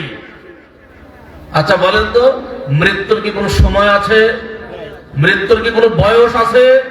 কোন যুবককে কথা ভাবার সুযোগ আছে যে আমার এখনো মরণের বয়স হয়নি? এটা তো ভাবার সুযোগ নাই, যে কোনো সময় মৃত্যু। আজকে কত যুবক, তরতাজা যুবক আমাদের মাঝ থেকে বিদায় নিচ্ছে, আমরা সচক্ষে দেখছি। আমরা নিজেরাই তাকে তার জানাজার সালাত আদায় করছি, তাকে দাফন করছি। আমরা কত আফসোস করছি, হাই কিছুক্ষণ আগেই তো আমার সাথে কথা বললো, আমার সাথে মোবাইলে কথা বললো, আমার সাথে তো গল্প করে উঠে গেল, এই মুহূর্তে মৃত্যু হয়ে গেল, এটা কিভাবে সম্ভব? আমরা আফসোস করছি, কিন্তু আমরা নিজেরাই কিন্তু সেখান থেকে শিক্ষা গ্রহণ করছি না। শিক্ষা গ্রহণ করতে হবে, মৃত্যুর জন্য চিন্তা করতে হবে। যে ব্যক্তি মরণকে নিয়ে সবসময় ভাবে, সে ব্যক্তি ভালো কাজ করতে সক্ষম হবে। এই জন্য আল্লাহ রাসূল সাল্লাল্লাহু আলাইহি ওয়াসাল্লাম বলছেন, আকসিরু যিকরা হাদিমিল লাযাতিল মাউত, তোমরা স্বাদ ধ্বংসকারী মৃত্যুকে বেশি বেশি স্মরণ করো। মৃত্যু এমন একটা বস্তু, দুনিয়ার সব স্বাদ ধ্বংস করে দেয়। মৃত্যু এমন একটা বস্তু, দুনিয়ার সব মোহ দূর করে দেয়। অতএব বেশি বেশি মৃত্যুকে স্মরণ করতে হবে। আজকের এই যুব সমাজ যদি বেশি বেশি মৃত্যুকে স্মরণ করে, আজকের এই যুব সমাজ যদি বেশি বেশি পরকালকে ভয় করে, জাহান্নামের শাস্তিকে ভয় করে, তাহলে তারা তাদের যৌবন বয়সটাকে ভালো কাজে ব্যয় করতে পারবে, তাদের এই অবসর সময়কে ভালো কাজে ব্যয় করতে পারবে। এই যুব সমাজ অবসর সময়কে ভালো কাজে ব্যয় করছে না। আজকের অধিকাংশ যুব সমাজ তাদের অবসর সময়গুলোকে স্মার্টফোনে ব্যবহার করছে। আজকে এই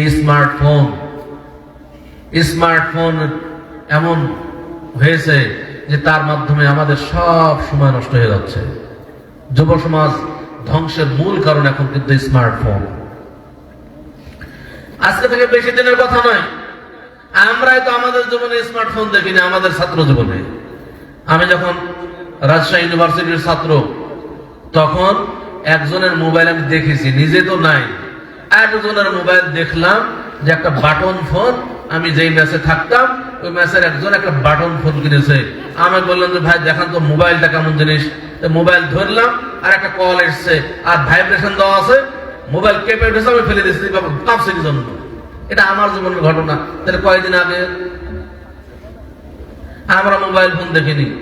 রাজশাহী ইউনিভার্সিটির ছাত্র যখন মদিনা ইউনিভার্সিটিতে ভর্তি হলাম, তখন একটা সেট কিনলাম 2300 মডেলের একটা বাটন ফোন। ওটা দিয়ে সপ্তাহে একদিন কথা বলতাম বাড়িতে। এটা ছিল আমাদের জীবনের ঘটনা। আমার মনে হয় যে আমাদের সময়ও যদি এই ধরনের মোবাইল, স্মার্টফোন থাকতো, হয়তো আমাদের জীবনগুলো মনে ধ্বংস হয়ে যেত। এটা চিন্তা করি মাঝে মধ্যে। এই স্মার্টফোনের মাধ্যমে যুব সমাজ ধ্বংস হয়ে যাচ্ছে। আজকে দেখেন বিধর্মীরা তারা জানে যে মুসলিমদের হাত থেকে কোরআন ছিনিয়ে নেওয়া সম্ভব নয়। মুসলিমদের হাত থেকে কোরআন ছিনিয়ে নেওয়া সম্ভব নয়। বহু হাফেজে কোরআন আছে, সব কোরআন যদি শেষ করে দেয়, তাও আজকে এত হাফেজে কোরআন রয়েছে, তারা আবার কোরআন লিখে দেবে ইনশাআল্লাহ। অতএব কোরআন ছিনিয়ে নেওয়া সম্ভব নয়। তাহলে মুসলিমদেরকে ইসলাম থেকে দূরে সরানোর বিভিন্ন কায়দা কৌশল করছে, বিভিন্ন ষড়যন্ত্রে লিপ্ত হয়েছে। এই যে অপসংস্কৃতিগুলো ঢুকিয়ে দিয়েছে আমাদের মাঝে, যেমন নোংরা ভিডিও তারা ছেড়ে দিয়েছে। এই মোবাইল দেখতে দেখতে ফেসবুক দেখছেন, এই ফেসবুক মানে একটা শয়তানের বুক। এই বুক দেখতে দেখতে দেখবেন যে কত নোংরা ভিডিও চলে আসতেছে। আপনাকে দেখাচ্ছে যে তুমি একবার দেখো, তুমি একবার দেখো। যুব সমাজ যখন একবার দেখে, আবার আরেকবার দেখে, আর যখনই দেখবে দেখবেন ওই জিনিসটা আবার বারবার আসবে। মানে ওরা ওইটা বারবার তার কাছে পাঠাবে। এইভাবে যুব সমাজ নষ্ট হয়ে যাচ্ছে। আজকে বাংলাদেশে দেখা যায়, আমরা দেখেছি বাংলাদেশে যে রাত 12টা থেকে সকাল 8টা পর্যন্ত টক টাইম ফ্রি। আচ্ছা বলেন তো, রাত 12টা থেকে রাত সকাল 8টা এই সময় কারা কথা বলে? এই সময় ফ্রি করলো কাদের জন্য? শয়তানি করার জন্য নয়। তাহলে রাষ্ট্রীয়ভাবে যুব সমাজকে ধ্বংস করার জন্য এই ধরনের ষড়যন্ত্র চলেছে। অতএব আমাদের সাবধান থাকতে হবে। আমরা যদি সতর্ক না হই, তাহলে কিন্তু আমাদের ভবিষ্যৎ প্রজন্ম নষ্ট হয়ে যাবে। আমরা অনেকেই মনে করছে যে আমার তো টাকা পয়সা আছে, আমার ছেলে তাকে যদি স্মার্টফোন কিনে না দেয়, তার সব বন্ধুদের হাতে স্মার্টফোন, অতএব আমার ছেলের হাতে যদি একটা স্মার্টফোন না থাকে তাহলে তো আমার মান সম্মান নষ্ট হয়ে যায়। আপনি ভালো মনে করে একটা স্মার্টফোন কিনে দিলেন, ওটাই কিন্তু আপনার সন্তানের ভবিষ্যৎ নষ্ট হওয়ার জন্য যথেষ্ট হয়ে গেল। আপনার সন্তান আপনাকে বোঝাচ্ছে যে বাবা এখন তো লেখাপড়া সব স্মার্টফোন, ইন্টারনেটে, অতএব আমার স্মার্টফোন দরকার, ট্যাব দরকার, আমার লেখাপড়া অনেক কিছু ওখানে ওর মাধ্যমে লেখাপড়া করতে হয়। এই কথা বললো, একটা ভুল বুঝাইলো, ভূগোল বুঝাইলো আপনাকে, আর আপনিও কিনে দিলেন। এবার আপনার সন্তান ওখান থেকে শেষ হওয়া শুরু হইল। এই জন্য টাকা থাকলেই সবকিছু সন্তানদের হাতে দিতে হয় না। সন্তান কি করছে এইদিকে খেয়াল করতে হবে। যুব সমাজ কি করছে, আমার সন্তান, আপনার সন্তান স্কুল, কলেজ, ইউনিভার্সিটি গুলোতে তারা কি করছে, এইদিকে লক্ষ্য রাখতে হবে। যদি আমরা সচেতন না হই তাহলে সন্তান নষ্ট হয়ে যাবে। সম্মানিত উপস্থিতি, এরপরে আরো একটা যুব সমাজের ধ্বংসের কারণ হলো অসৎ সঙ্গ। অসৎ সঙ্গ, আমরা বাংলায় প্রবাদ বাক্য পড়ি, সৎসঙ্গে সর্বনাশ আর অসৎ সঙ্গে স্বর্গবাস। সঙ্গ দোষে লোহা ভাসে, বলি না আমরা, বলি। তাহলে সৎসঙ্গে স্বর্গবাস আর অসৎ সঙ্গে সর্বনাশ। এই যে সঙ্গ যদি খারাপ হয়ে যায় তাহলে সব শেষ। এই জন্য সঙ্গী নির্বাচন করতে হবে, সাথী নির্বাচন করতে হবে ভালো মানুষদেরকে। কারণ কিছু যুবক থাকে যাদের টার্গেটে থাকে যে তারা মানুষকে খারাপ বানাবে, খারাপ পথে নিয়ে যাবে, এটা বহু যুবকের কামনা। অতএব আমাদেরকে বন্ধু নির্বাচনের ক্ষেত্রে সতর্ক থাকতে হবে। রাসূলুল্লাহ সাল্লাল্লাহু আলাইহি ওয়াসাল্লাম বন্ধু নির্বাচনের একটা উদাহরণ দিয়েছেন। তিনি বলছেন, বন্ধু নির্বাচন করবে, আতরওয়ালাকে বন্ধু বানাও, আর হাফরওয়ালা হলো কামা, যারা লোহা আগুনে পুড়িয়ে বিভিন্ন অস্ত্র বানিয়ে থাকে, এই হাফরওয়ালা তাদেরকে বন্ধু বানাও না। কেন? বলছে যে যদি তোমরা আতরওয়ালাকে বন্ধু বানাও আর তোমার বন্ধুর কাছে তুমি যাও, তাহলে সে তোমাকে কিছু আতর লাগিয়ে দেবে। আতর যদি লাগায় দেয় আপনার শরীরে, ভালো কিছু পেলেন না খারাপ পেলেন? ভালো কিছু পেলেন। আর যদি আতর নাও লাগায়, আতরওয়ালা বন্ধুর কাছে গেলে কিছু সুগন্ধি সুঘ্রাণ নাকে আসবে, অতএব ভালো কিছু পেলেন না খারাপ পেলেন? ভালো পেলেন। আর যদি হাফরওয়ালার কাছে যাও, তাহলে সে যখন লোহা আগুনে পুড়িয়ে হাতুড়ি দিয়ে বাড়ি দিবে, তখন কিছু আগুন ছিটকে এসে কাপড় জ্বলে যেতে পারে। যদি কাপড় নাও পুড়ে, তাহলে তার দুর্গন্ধ তোমার নাকে আসবে। এই উদাহরণ পেশ করে রাসূলুল্লাহ সাল্লাল্লাহু আলাইহি ওয়াসাল্লাম বোঝাতে চেয়েছেন যে তোমরা ভালো মানুষকে বন্ধু বানাও, তাহলে তার ভালো গুণ তোমার মধ্যে প্রবেশ করবে। আর যদি তুমি খারাপ মানুষকে বন্ধু বানাও, তাহলে খারাপ গুণ তোমার মধ্যে প্রবেশ করবে। অতএব যদি দুনিয়াতে ভালোভাবে চলতে চাই, আমি যদি জান্নাতের পথে চলতে চাই, তাহলে এই ধরনের জান্নাতকামী কিছু মুত্তাকি মানুষদেরকে বন্ধু বানাইতে হবে, তাহলে আমার জান্নাতের পথ সহজ হবে। অতএব আমার আপনার সন্তান কাদেরকে বন্ধু বানাচ্ছে, কাদের সাথে চলাফেরা করছে, এটা লক্ষ্য রাখতে হবে।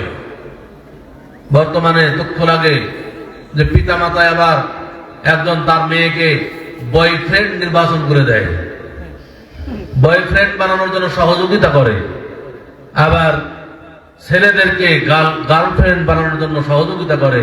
তারা যখন বাড়িতে কেউ বেড়াইতে আসে, আমি ওর বয়ফ্রেন্ড, ও আমার গার্লফ্রেন্ড, তখন কিন্তু পিতা মাতা তাদেরকে বাড়িতে রেখে বলে তোমরা থাকো, আমরা একটু বাইরে থেকে ঘুরে আসি। এই সভ্যতাও বাংলার বুকে আছে। এটা কত নোংরা পিতামাতা, যারা তাদের সন্তানদেরকে জেনার পথে ঠেলে দিয়ে তারা বাড়ি থেকে বের হয়ে চলে যাচ্ছে। রাসূলুল্লাহ সাল্লাল্লাহু আলাইহি ওয়াসাল্লাম এর জন্য তো বলেছেন যে দাইয়ুস কখনো জান্নাতে যাবে না। দাইয়ুস তাদেরকে বলা হয় যারা তাদের পরিবারের সদস্যদেরকে বেপরদার সুযোগ করে দেয়, যারা তাদের জেনা ব্যভিচারের সুযোগ করে দেয়, এরা হলো দাইয়ুস। এরা কখনোই জান্নাতে প্রবেশ করবে না।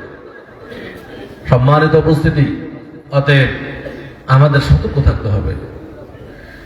এরপরে যুব সমাজের আরেকটা অধঃপতনের কারণ হলো বিজাতীয় সংস্কৃতির আগ্রাসন।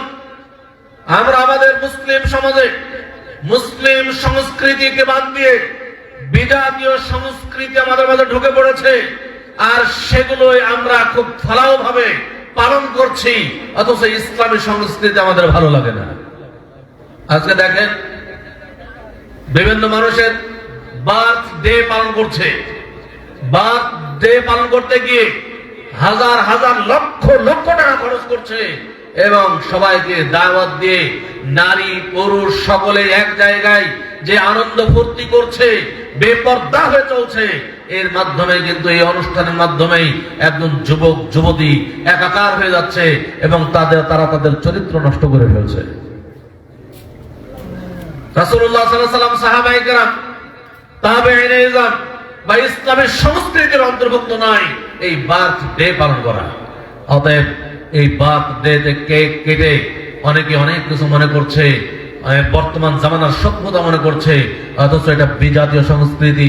রাসূলুল্লাহ সাল্লাল্লাহু আলাইহি ওয়াসাল্লাম বলছেন, মান তাশাব্বাহা বিকওমিন ফাহুয়া মিনহুম, যে ব্যক্তি যে জাতির অনুসরণ করবে তার হাসর নাসর তাদের সাথেই হবে।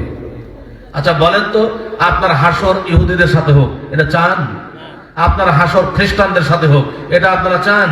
হিন্দুর সাথে হোক, এটা কি চান? যদি না চান তাহলে আপনার সন্তান এমন কি হয়েছে যে আপনি কেক কেটে বার্থডে পালন করতে হবে? আপনার বাড়িতে তো ফকির ভিক্ষা চাইতে আসলে ভিক্ষা দেন না, আবার বার্থডে পালন করতে গিয়ে আপনি লক্ষ লক্ষ টাকা খরচ করেন, এটা আপনি কুণ্ঠাবোধ করেন না?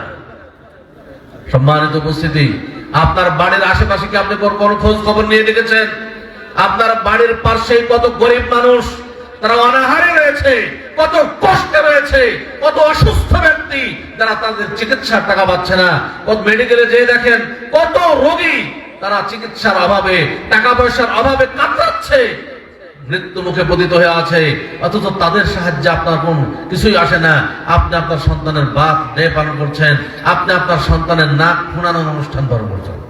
নাক ফোড়ানোর অনুষ্ঠান হয়, মেয়ের নাক ফোড়াইবে তার এক অনুষ্ঠান, কান ফোড়াইবে তার আর একটা অনুষ্ঠান, মানে কত অনুষ্ঠান, মানে নিজে কত কিছু মনে করছে যে আমার কত টাকা পয়সা আছে দেখো, অথচ আশেপাশের গরিবদের কখনোই খোঁজ খবর নিলাম না। আপনি মনে করছেন অত সহজে জান্নাতে যাওয়া যাবে?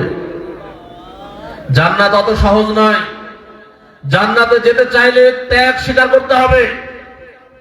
জান্নাতে যেতে চাইলে আপনার প্রতিবেশীর খোঁজ রাখতে হবে। জান্নাতে যেতে চাইলে অবশ্যই অবশ্যই আপনার বাড়ির পাশে যে রোগীগুলো রয়েছে এই রোগীর সেবায় আপনাকে এগিয়ে যেতে হবে। রাসূলুল্লাহ সাল্লাল্লাহু আলাইহি ওয়াসাল্লাম বলছেন, রাসূল সাল্লাল্লাহু আলাইহি ওয়াসাল্লাম বলছেন, আল্লাহু মা কানা আল আবদু ফি আউনি আখি আল্লাহু ফি আউনি আল আবদ মা কানা আল আবদু ফি আউনি আখিহি। আল্লাহ তাআলা তার বান্দার সাহায্যে ততক্ষণ পর্যন্ত থাকেন যতক্ষণ পর্যন্ত সে তার ভাইয়ের সাহায্যে থাকে। আমাদের ভাইয়ের সাহায্য আমাদেরকে থাকতে হবে সব সময়। মানুষের সাহায্যে যত বেশি এগিয়ে যাব, আল্লাহ তার সাহায্যে এগিয়ে আসবেন এবং এটা জান্নাতের কারণ হবে।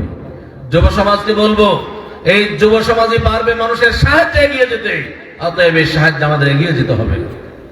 সম্মানিত উপস্থিতি, এরপরে আমরা জন্ম দিবস তো পালন করছি, মৃত্যু দিবস পালন করছি, 31st নাইট পালন করি। আচ্ছা বলছেন 31st নাইট এটা কি ইসলামী সংস্কৃতি? 31st নাইট কি কেউ ভালো কিছু হয়? 31st নাইট মানে এটা হলো জেনার রাত। যত জেনার বিচার হয় রাত্রে তার বলার অপেক্ষা রাখে না।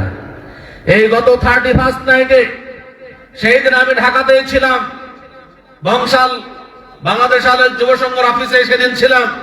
সেই দিন কিন্তু আপনাদের এই কুমিল্লা থেকে আমি না চাঁদপুর থেকে আমি যাই ঢাকাতে পৌঁছে দেখলাম যে ঢাকাতে প্রবেশ করা যাচ্ছে না। যত যুবক যুবতী সব রাস্তায়, তখন কিন্তু রাত 3টা বাজে। রাত 3টা বাজে আমি ঢাকায় প্রবেশ করছি, ঢোকা যাচ্ছে না। ঢাকায় গিয়ে শুনলাম যে ঢাকার প্রত্যেকটি আবাসিক হোটেল মোটামুটি 1 মাস 15 দিন 20 দিন 1 মাস আগ থেকে সব বুক হয়ে আছে। সব একজন যুবক যুবতী তারা বুকিং করে রেখেছে ওই দিনে জেনা করবার জন্য। নাউজুবিল্লাহ। এইটাই হলো 31st নাইট। এই 31st নাইটে কত অন্যায় হচ্ছে। এই যে বিজাতীয় সংস্কৃতি আমাদের মাঝে ঢুকেছে, এতে যত যুব সমাজ তাদের চরিত্রকে ধ্বংস করে দিল, এরা আর কখন ভালো হবে? আপনি কি আপনার সন্তান তো আপনার কাছে বললো যে বাবা আজকে একটু আনন্দ করব, বা আপনি মনে করলেন যে যাক 31st নাইট আজকে আমার সন্তানরা আনন্দ করুক, আজকে আর বাধা দিব না। আপনার সন্তান যে কোন জায়গায় গেল আপনি কি কখনো খোঁজ নিয়েছেন? খোঁজ নেন নাই। অতএব সাবধান। 31st নাইট পয়লা বৈশাখে দেখেননি সে টিএসসির মনে কি হয়েছে? টিএসসিতে কত যুবক যুবতী, কত অন্যায় অপকর্ম হয়েছে, ইতিপূর্বে নিউজে এসেছে, সেটা বিরোধ আমরা দেখতে পেয়েছি। অথচ আমরা কিন্তু অভিভাবকরা এখনো সচেতন হলাম না। আমাদের প্রত্যেকের উচিত ছিল যে যার যে সন্তানরা ঢাকা ইউনিভার্সিটি, ঢাকা কলেজ, বিভিন্ন প্রতিষ্ঠানে লেখাপড়া করতো, এই 31st নাইট পয়লা বৈশাখের আগেই তাদেরকে বাড়িতে নিয়ে এসে বাড়িতে বন্ধ করে রাখা। কিন্তু আমরা কিন্তু খোঁজ খবর রাখিনি, মনে করছি যে যাক আমার সন্তানরা আনন্দ ফুর্তি করবে, তেমন আর খারাপ কি, তারা তো আনন্দই করবে। সম্মানিত উপস্থিতি, অতএব যুব সমাজকে নষ্ট হওয়ার পিছনে আমরা অভিভাবকরাও কিন্তু অনেকটাই দায়ী। অভিভাবকরা যদি সচেতন না হই, যুব সমাজ আরো কিন্তু অধপতনে চলে যাবে। ভবিষ্যৎ প্রজন্ম ভালো হবে না, আমাদের বাংলাদেশের শৃঙ্খলা ঠিক থাকবে না, বাংলাদেশের সুনাগরিক গড়ে উঠবে না, এই বাংলার বুকে ইসলাম থাকবে না, ইসলাম আস্তে আস্তে মানুষ ভুলে যাবে। আজকে দেখেন আরেকটা হলো আকাশ সংস্কৃতি, সেটা হলো যে বিভিন্ন সিরিয়াল দেখেন। আজকে বাড়িতে বসে থেকে বিদেশি সিরিয়াল আমাদের মা বোনরা সব দেখছে, কার সাথে কিভাবে হিংসা করতে হয়, কার সাথে কিভাবে বিদ্বেষ করাতে হয়, কার সংসারে কিভাবে ঝগড়া লাগাইতে হয়, হ্যাঁ, কার সাথে কিভাবে মারামারি করতে হয়, আর কার সাথে কিভাবে পরকীয়ায় লিপ্ত হতে হয়, সব কিছু কিন্তু সিরিয়ালের মাধ্যমে শিখছে। কিভাবে পরকীয়া করতে হয় এটা কি এমনি শিখে? সব তো ওই সিরিয়ালেই আছে, যে একজন আরেকজনের সাথে কিভাবে পরকীয়া করছে, কার সাথে কি হচ্ছে, কার সাথে কে বের হয়ে যাচ্ছে, সব কিন্তু ওই সিরিয়ালের মাধ্যমে। আপনি কিন্তু বাড়িতে টিভি নিয়ে এসে একবার ডিশ লাইন দিয়ে আপনার পরিবারকে এগুলো সুযোগ করে দিয়েছেন, অথচ মনে করছেন যে এগুলো এনজয় করছে। সময় কাটাবে কিভাবে এর একটা মাধ্যম তৈরি করে দিয়েছেন, অথচ আপনি যে আপনার বাড়িতে জাহান্নামের বাক্স রেখেছেন এটা কিন্তু আপনি কখনোই লক্ষ্য করলেন না। সম্মানিত উপস্থিতি, অতএব আমাদের এই বিষয়গুলো লক্ষ্য রাখতে হবে। এরপরে বলবো যুব সমাজ ধ্বংসের আরো একটা বড় কারণ হলো বর্তমান রাজনীতি, গণতান্ত্রিক রাজনীতি। এই গণতান্ত্রিক রাজনীতি মানে কি? গণতান্ত্রিক রাজনীতি মানে হলো ভোট চাওয়ার রাজনীতি, তাই না? এখন চেয়ে নিতে হবে, জোর করে পাশ করতে হবে। আচ্ছা, কোন নেতারা নিজেরা এসে কি জোর করে পাশ করে? কাজ করে কে মাঠে ময়দানে? যুব সমাজ। এই যুব সমাজকে কিছু অর্থ দিয়ে, কিছু ইয়াবা ফেন্সিডিল হাতে ধরিয়ে দিয়ে, কিছু সিগারেট বিড়ি দিয়ে এদেরকে মাঠে ময়দানে এই সমস্ত অপকর্মে ঠেলে দিচ্ছে এই সমস্ত রাজনীতিবিদরা আজকে যুব সমাজকে টেন্ডারবাজ বানিয়েছে। রাজনীতিবিদরা আজকে যুব সমাজকে চাঁদাবাজ তৈরি করেছে। এই রাজনীতিবিদরাই যুব সমাজকে দখলদার বাহিনী হিসেবে গড়ে তুলেছে। এই সমস্ত অপরাধের মূলে রয়েছে বর্তমান প্রচলিত গণতান্ত্রিক রাজনীতিকরা। সম্মানিত উপস্থিতি, আমরা এই রাজনৈতিকদেরকে মনে করি যে আমরা আসলে স্লোগান দেই যে অমুক ভাইয়ের চরিত্র ফুলের মতো পবিত্র, একবারে গোলাপ ফুল দিয়ে বরণ করে নিলাম, আর আমাদের যুব সমাজ তার পিছে পিছে ছুটলাম। কিন্তু সে যে আপনার যুবকদের চরিত্র ধ্বংসের জন্য কাজ করছে, আপনার যুবকদের যে জীবন ধ্বংসের জন্য কাজ করছে, এইটা কিন্তু আমরা কেউ লক্ষ্য করছি না। আজকে এই যুব সমাজটাই কিন্তু মারামারি করছি, অন্যায় ভাবে ভোট কেন্দ্র দখল করছে যুবকরাই। এই যুবকদেরকে দিয়ে সবকিছু করানো হচ্ছে। অতএব এই সমস্ত রাজনীতিকদের যদি প্রতিরোধ না করা যায় তাহলে কিন্তু যুব সমাজ টিকবে না। বর্তমানে আমরা দেখতে পাই, বর্তমানে বাংলার লোকের সব মানুষের একটা মাথায় চিন্তা যে আমরা রাষ্ট্রের সংস্কার করব। রাষ্ট্রের সংস্কার বলতে বর্তমানে একটাই চিন্তা যে ভোট পদ্ধতির সংস্কার, অর্থাৎ আমরা গণতন্ত্রের সংস্কার করতে চাই। কিভাবে একজন মানুষ ভোট কেন্দ্রে গিয়ে ভোট দিবে, ভোট কেন্দ্রে গিয়ে ভোট দিতে পারলে মানে রাষ্ট্রের সংস্কার হয়ে গেল। আসলে এটা কোনো সংস্কারই নয়। মূলত যদি রাষ্ট্রের সংস্কার করতে চাই তাহলে ব্যক্তির সংস্কার দরকার। আজকে যদি যে সমস্ত এমপি মন্ত্রীরা তারা ক্ষমতায় বসে চাঁদাবাজি করছে, দুর্নীতিবাজ হচ্ছে, এই সমস্ত ক্ষমতায়, এই সমস্ত চেয়ারে যদি ভালো মানুষ বসতো তাহলে দুর্নীতি হতো না। অতএব ব্যক্তির সংস্কার হতে হবে। ভালো মানুষ যখন স্বরাষ্ট্রমন্ত্রী হবে, ভালো মানুষ যদি খাদ্যমন্ত্রী হয়, তাহলে এই সমস্ত সেক্টরে কোনো দুর্নীতি হবে না। কিন্তু আমরা মনে করছি যে ভোট রাজনীতি করছি, ভোটের সংস্কার করতে চাচ্ছি, অথচ এই ভোটের মাধ্যমে কিন্তু ওই সমস্ত দুর্নীতিবাজ, ওই সমস্ত চাঁদাবাজ, ওই সমস্ত টেন্ডারবাজ, ওই সমস্ত লোকরাই কিন্তু সেখানে গিয়ে চেয়ার দখল করছে। তাহলে তো দেশ তো তাই থেকে গেল, দেশের কি সংস্কার হলো? অতএব আমাদেরকে বাংলাদেশ আহলাদিস যুব সংঘ, বাংলাদেশ আহলাদিস যুব সংঘ এদেশে ব্যক্তি সংস্কারের মাধ্যমে রাষ্ট্র সংস্কার করতে চায়। এই জন্যই কিন্তু বাংলাদেশ আহলাদিস যুব সংঘ এই পদক্ষেপ গ্রহণ করেছে যে এই যুবকদেরকে সংস্কার করে এই রাষ্ট্রের মানুষ, এই রাষ্ট্রের নীতি এবং নেতৃত্ব দুটার সংস্কার নিয়ে আসবে। আজকে আমাদের অনেকেই বলে যে বাংলাদেশ আহলাদিস যুব সংঘ তো মাঠেই নেই, ইসলাম কায়েম করবে কিভাবে? তারা অনেক প্রশ্ন তোলে যে বাংলাদেশ আহলাদিস যুব সংঘ তো গণতন্ত্রে বিশ্বাস করে না। বাংলাদেশের ময়দান গণতান্ত্রিক ময়দান, যদি গণতন্ত্রের বাইরে থেকে কেউ ইসলাম কায়েম করতে চায় তাহলে সেটা কিভাবে সম্ভব? তার তো মাঠেই নাই, গোল দিবে কিভাবে? এটা তারা বলে। আমি বলি যে বাংলাদেশ আহলাদিস যুব সংঘ এটা একটা ক্যাডার ভিত্তিক সংগঠন।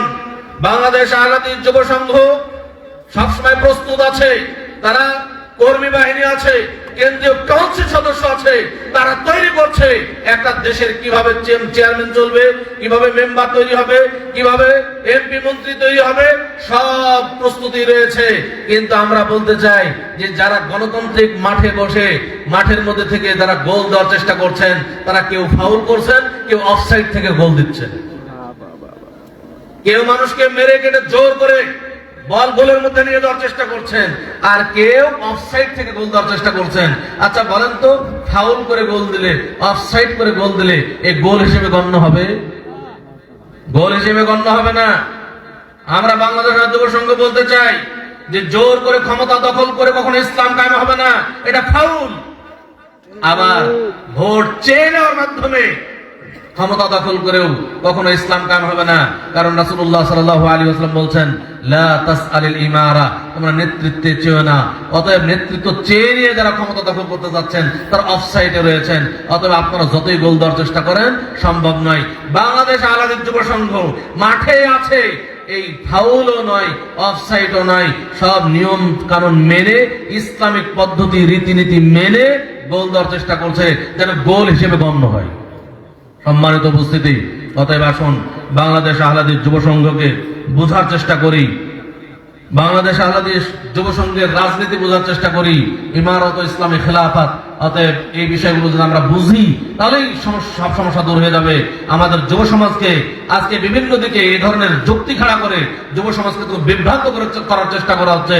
যুব সমাজকে সতর্ক করছি, আমাদের ব্রেন বিবেক বুদ্ধি আছে, একটু বুদ্ধি খাটাইতে হবে, একটু লেখাপড়া করতে হবে। আমাদের বইগুলো পড়ুন। মোহতারাম আমাদের জামাত প্রফেসর ডক্টর আসাদুল্লাহ গালিব স্যারের লেখা ইসলামী খেলাফত, নেতৃত্ব নির্বাচন, ইকামতের দিন, পথ পদ্ধতি, এই বইগুলো পড়ি, আমরা ক্লিয়ার হই, তাহলে কিন্তু আমরা এই গণতান্ত্রিক রাজনীতি আমরা জড়িত হব না। বরং রাসূলুল্লাহ সাল্লাল্লাহু আলাইহি ওয়াসাল্লাম যে রাজনীতি করেছিলেন, সাহাবায়ে কেরাম যে রাজনীতি করেছেন, আমরা ঠিক ওই রাজনীতি করছি। ওই রাজনীতি জরুরি, ইসলামিক রাজনীতি। অতএব আসুন আমরা সবাই বোঝার চেষ্টা করি।